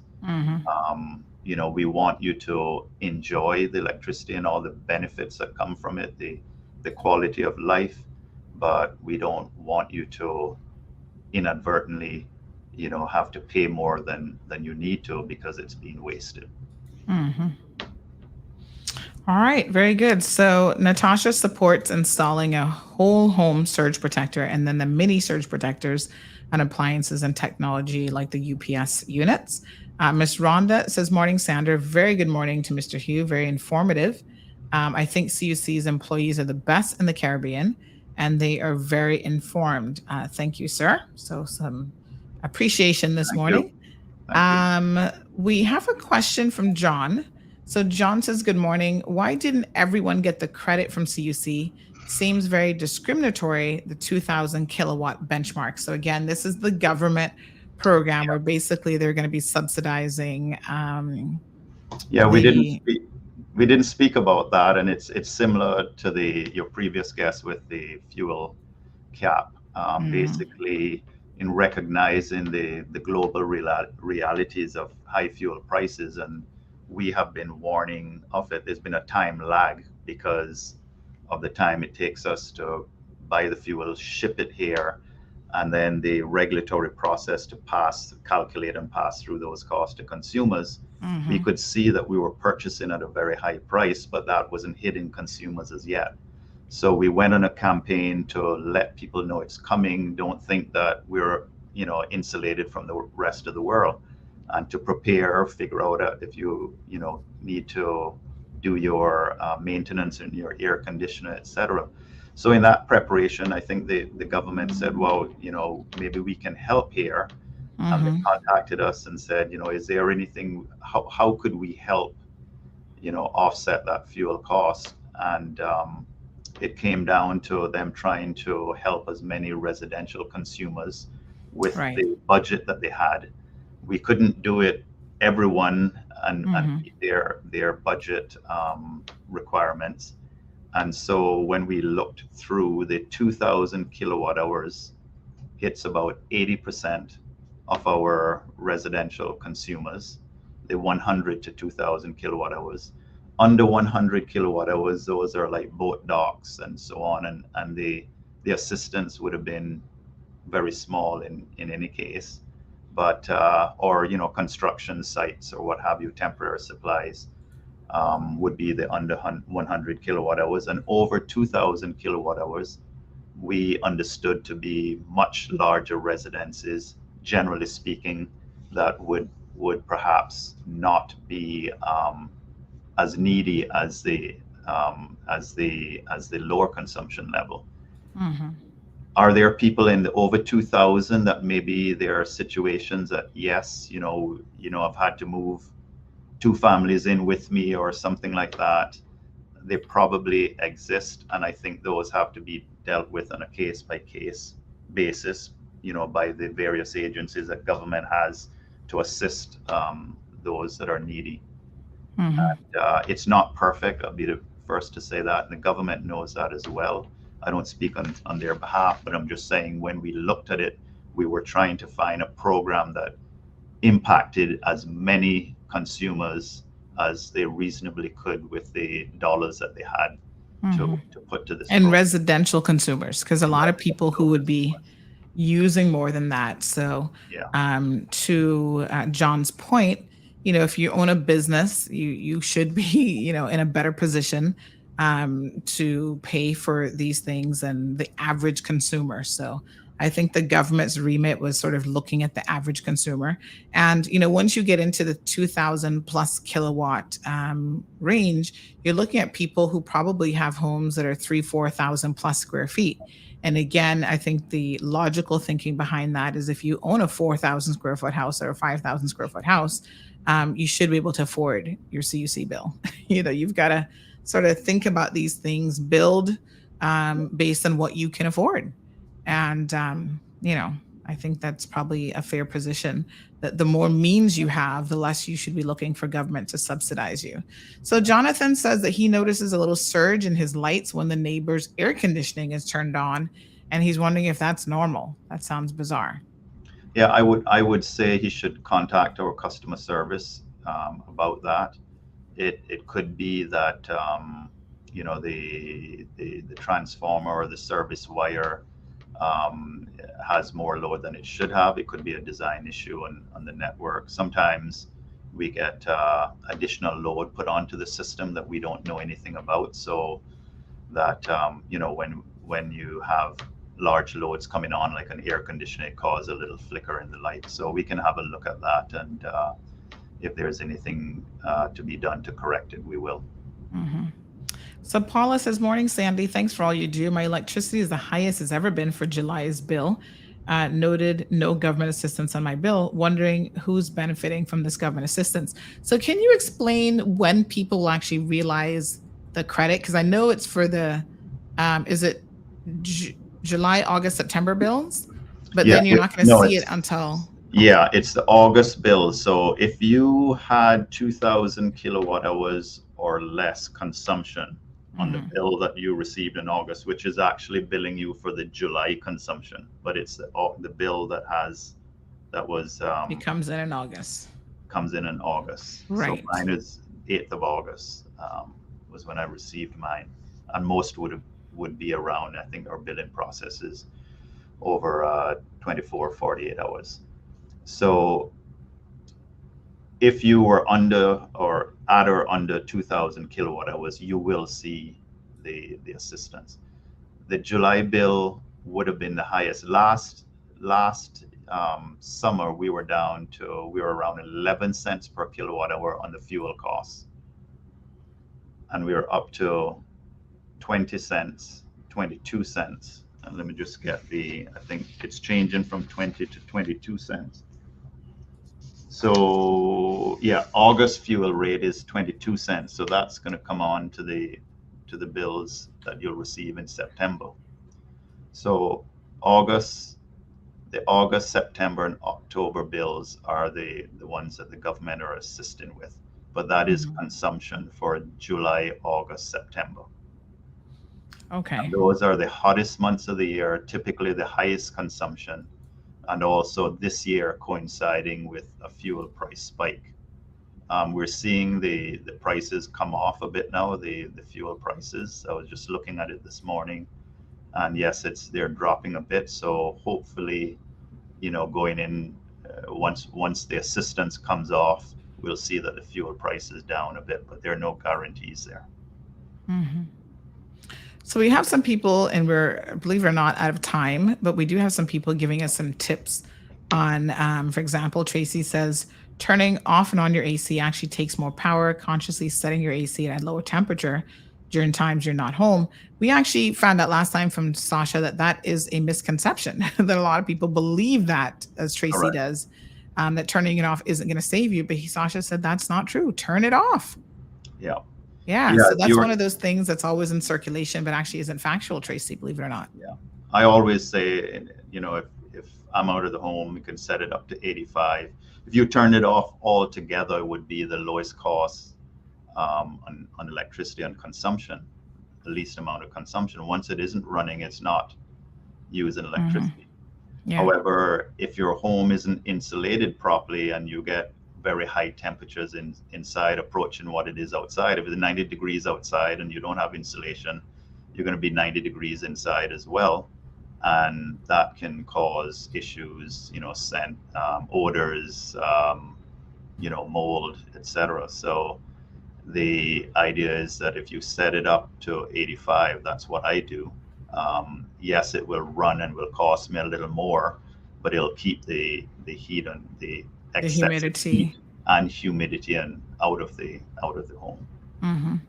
But definitely the cheapest way is to turn it off. Is to turn it off. Yes. Yeah. Perla says, Go ahead. have we forgotten how to use a flashlight under the blanket?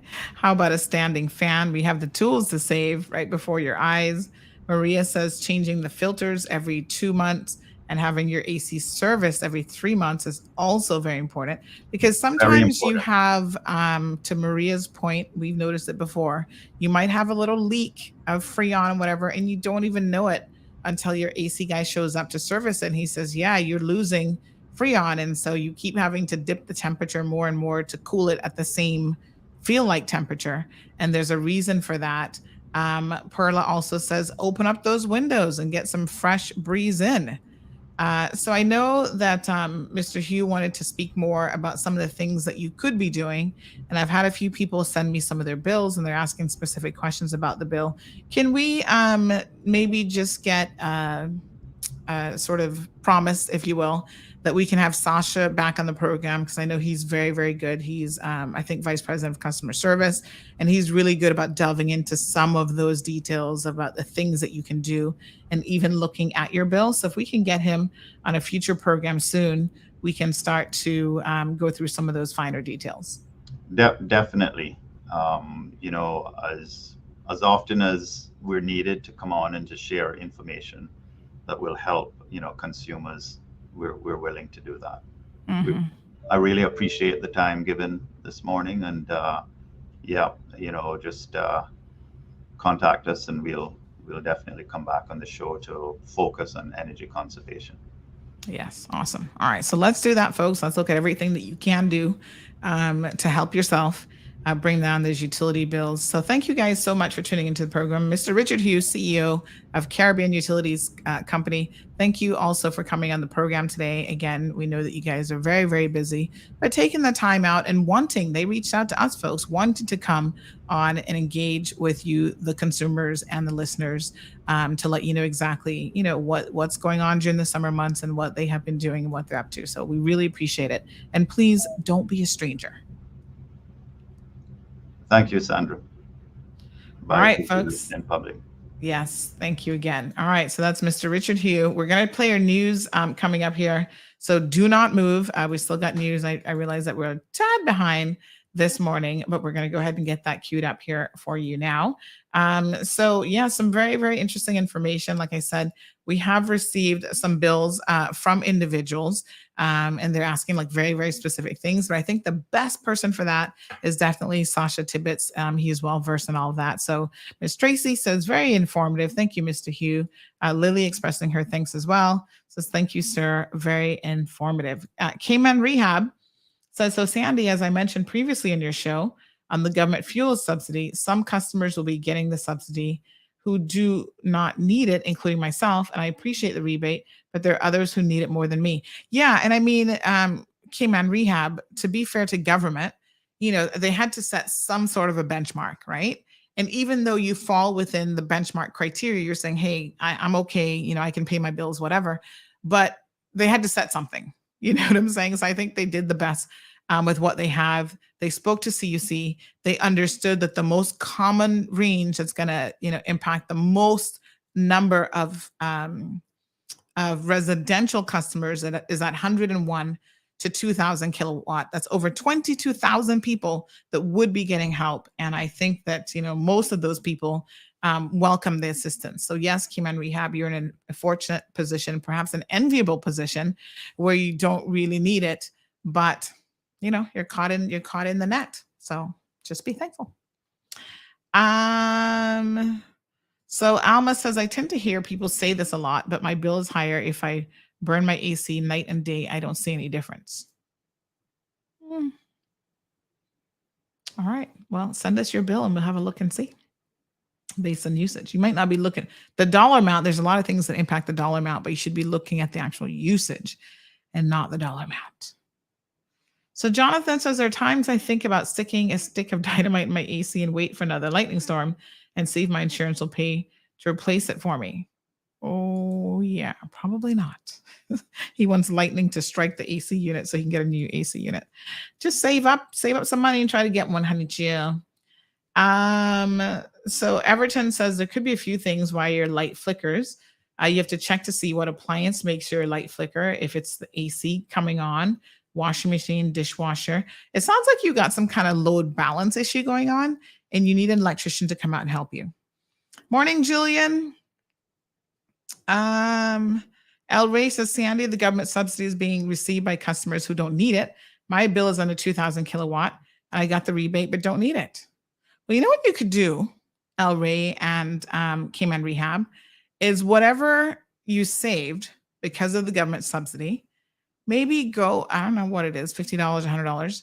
Go and donate that to someone who you do know need it, because there are people who need it. So identify someone who needs it and just pass it on to them as a donation. Because like I said, the government had to come up with some perimeters that kind of caught the majority of people. And if it's still catching you and you don't need it, then you pass it along individually. There's an idea for you. See, Miss Sandra thinking the same thing. Make a donation of your credit to one of the many charities that needs funds to operate and help the needy. Yeah, there's a way to pass it on. Sandra, Solomon, great minds think alike and fools seldom differ. Think about that for a minute.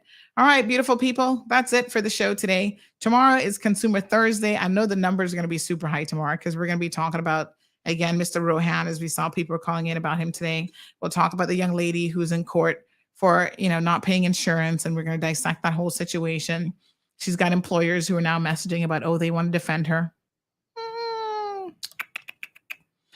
Anywho, we will see you guys tomorrow. Make sure you tune in 7:30 sharp. And then on Friday, we are going to be having a show. Do not forget now, from Waffle Monkeys. I'm so super excited to be having our first on location show. So make sure you show up at Waffle Monkeys, get a free sausage and free sausage. It's a free, what's the proper name for it? Here, listen to this commercial. It'll tell you. The Cold Hard Truth is going on the road. Come and join the show live and direct Friday, August 19th at Waffle Monkey with Sip and See with Sandy. Jump on the mic, have your questions answered, or just give a big shout out to the birthday girl. Waffle Monkey will be offering a sausage roll to everyone who stops in to say hi. Get your cup of amazing Costa Rican coffee, because CMR is going to keep it hot for you. Ooh, honey child, you don't want to miss it. Are you tired of overpaying for TV services? Can't figure out VPNs? Constantly missing your favorite TV shows? And no access to the good stuff on streaming services? The frustration is real, but it doesn't have to be. Contact Roque, Cayman Streaming Pros. We'll put you back in the driver's seat in front of your TV. Call, WhatsApp, or message Roque today on 926-1213. Roque is not a TV service provider. Terms and conditions apply.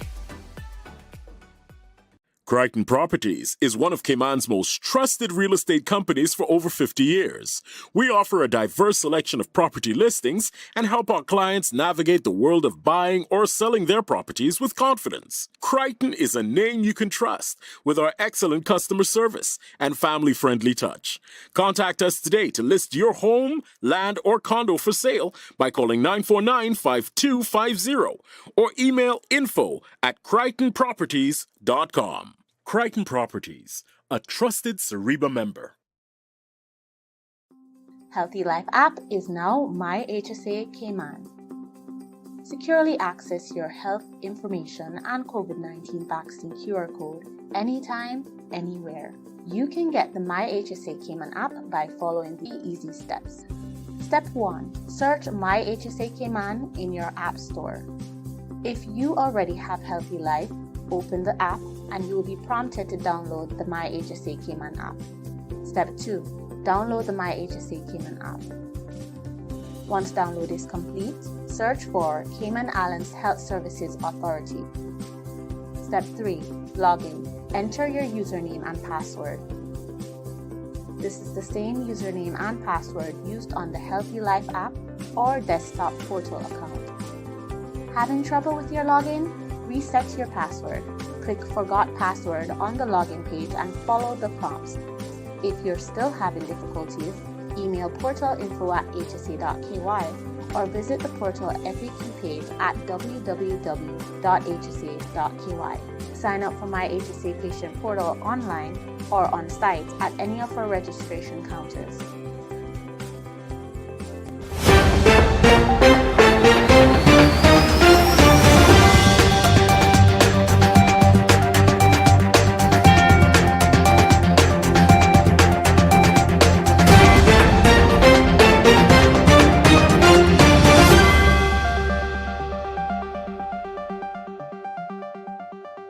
Hello, I'm Kevin Watler, and this is your CMR Daily Buzz. Police are investigating a serious assault that took place on Thursday. According to a police press release, the incident was reported the next day that a man was at an address on Shedden Road near Eastern Avenue when he was approached by another man known to him who struck him with a machete, causing injuries to his arm. He went to the Cayman Islands Hospital where he was treated for serious but non-life-threatening injuries and later discharged. Police continue to look for Luisto Eusebio Hernandez in relation to firearm offenses. He is considered armed and dangerous and should not be approached. If seen, call 911 immediately. The search is still on for two missing men. 53-year-old Noel Paul Manning has been missing since June 24th, and 26-year-old Adrian Williamson has been missing since July 6th. Now you are asked to contact your nearest police station if you see them. Anonymous tips can be provided directly to the RCIPS via their confidential tip line at 949-7777 or via their website. Workforce Opportunities and Residence Cayman, commonly referred as WORK, has a specialized customer care team on Cayman Brac this week until Friday, August 19th to assist customers in using WORK online services, including Jobs Cayman registration and portal payments. Acting Director Jeremy Scott said, "We are encouraging WORK clients and customers to use our online payment portals and systems in order to streamline our processes and be more efficient. We aim to reduce wait times by utilizing online systems wherever possible. The WORK standalone payment portal on the WORK website has recently been upgraded, so Mr. Scott added, applications may now be uploaded at the time of payment. This new feature offers better efficiency and a more concise way of submitting and paying for applications. For more information on the Cayman Brac training, contact WORK Cayman Brac Customer Care at 244-4416. The Cayman Islands Public Library Services invites the public to Children's Coloring Day at the Georgetown Library parking lot on Saturday, August 27th. It starts at 10:30 in the morning. The library will be supplying a variety of supplies ranging from crayons, markers, pencils, paints, chalk, canvas, and construction paper to ensure that everyone has the tools to be creative. The library welcomes anyone ages 2 and up to attend. In addition to creative spaces, there will be a prize raffle and refreshments for everyone, and admission is free and there's no need to register. For more information about Children's Coloring Day, contact the Georgetown Public Library at 949-5159 or email libraryprograms@gov.ky. That's library PROGRAMMES @gov.ky. More information on each of these stories can be found at caymanmallroad.com. Now for your CMR weather update, it's brought to you by WG Charters. Sunrise at 6:06. Scattered thunderstorms expected. The temperature rises to the high 80s, but it will feel much hotter than that. When the high temperature is at 87 degrees Fahrenheit and the relative humidity is at 74%, like the forecast calls for, the temperature will feel right around 100 degrees Fahrenheit. Winds east-southeast at 10 to 15 miles per hour, then the sun sets at 6:51. When it cools at nighttime, the temperature falls to the low 80s. Looking forward, similar weather conditions are expected. It's summertime, so those hot days and warm nights with scattered showers are very typical for this time of year. CMR weather updates are brought to you by WG Charters. They offer private boat trips for a great price, so we encourage you to support them. Now for some regional and international news. Barbadian consumers will be paying less for gasoline and diesel come Friday, as Prime Minister Mia Mottley announced that the price of fuel at the pump will be capped for the next 5 months. Gasoline will cost approximately US $2.24 per liter, while diesel will be around $2 per liter until January 31st, 2023. During a press conference on Monday, Mottley said the cap on the value-added tax on gasoline and diesel, which was put in place 5 months ago, would be kept in place. Prime Minister Mottley added that periodically, government would have to make whole the Barbados National Oil Company, the importers of the products. She stressed that this adjustment was necessary to give some level of predictability to consumers and those people whose livelihood depended on gasoline and diesel. Mottley pointed out that there had been a decline in prices, so government was not capping at the highest possible price.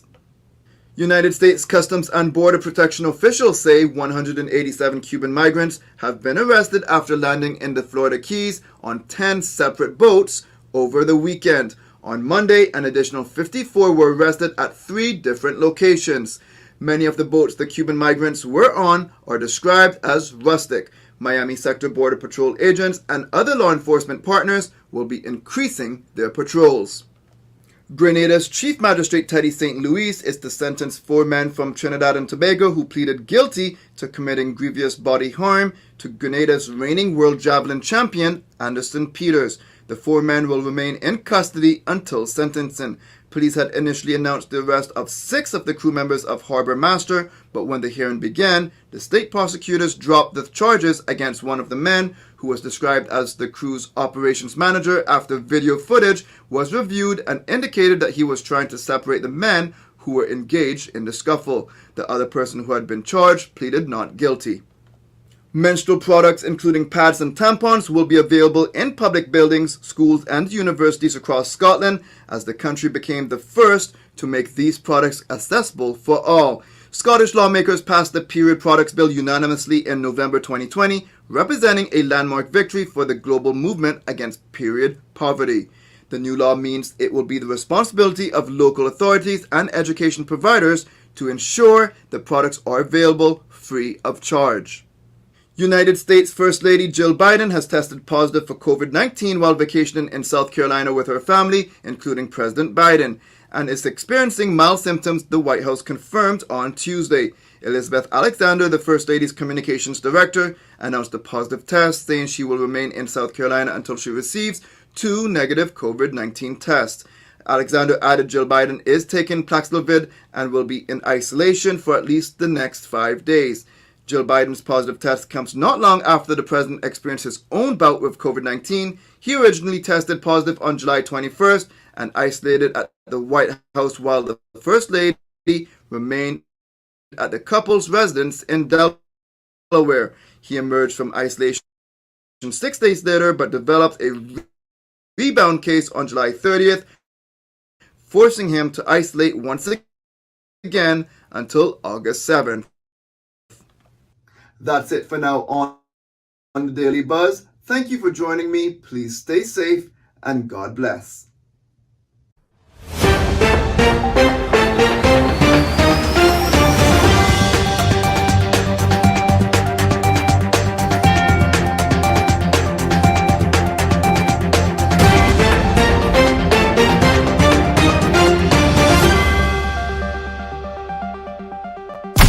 Thank you for tuning in to another episode of The Cold Hard Truth on Bobo 89.1 FM.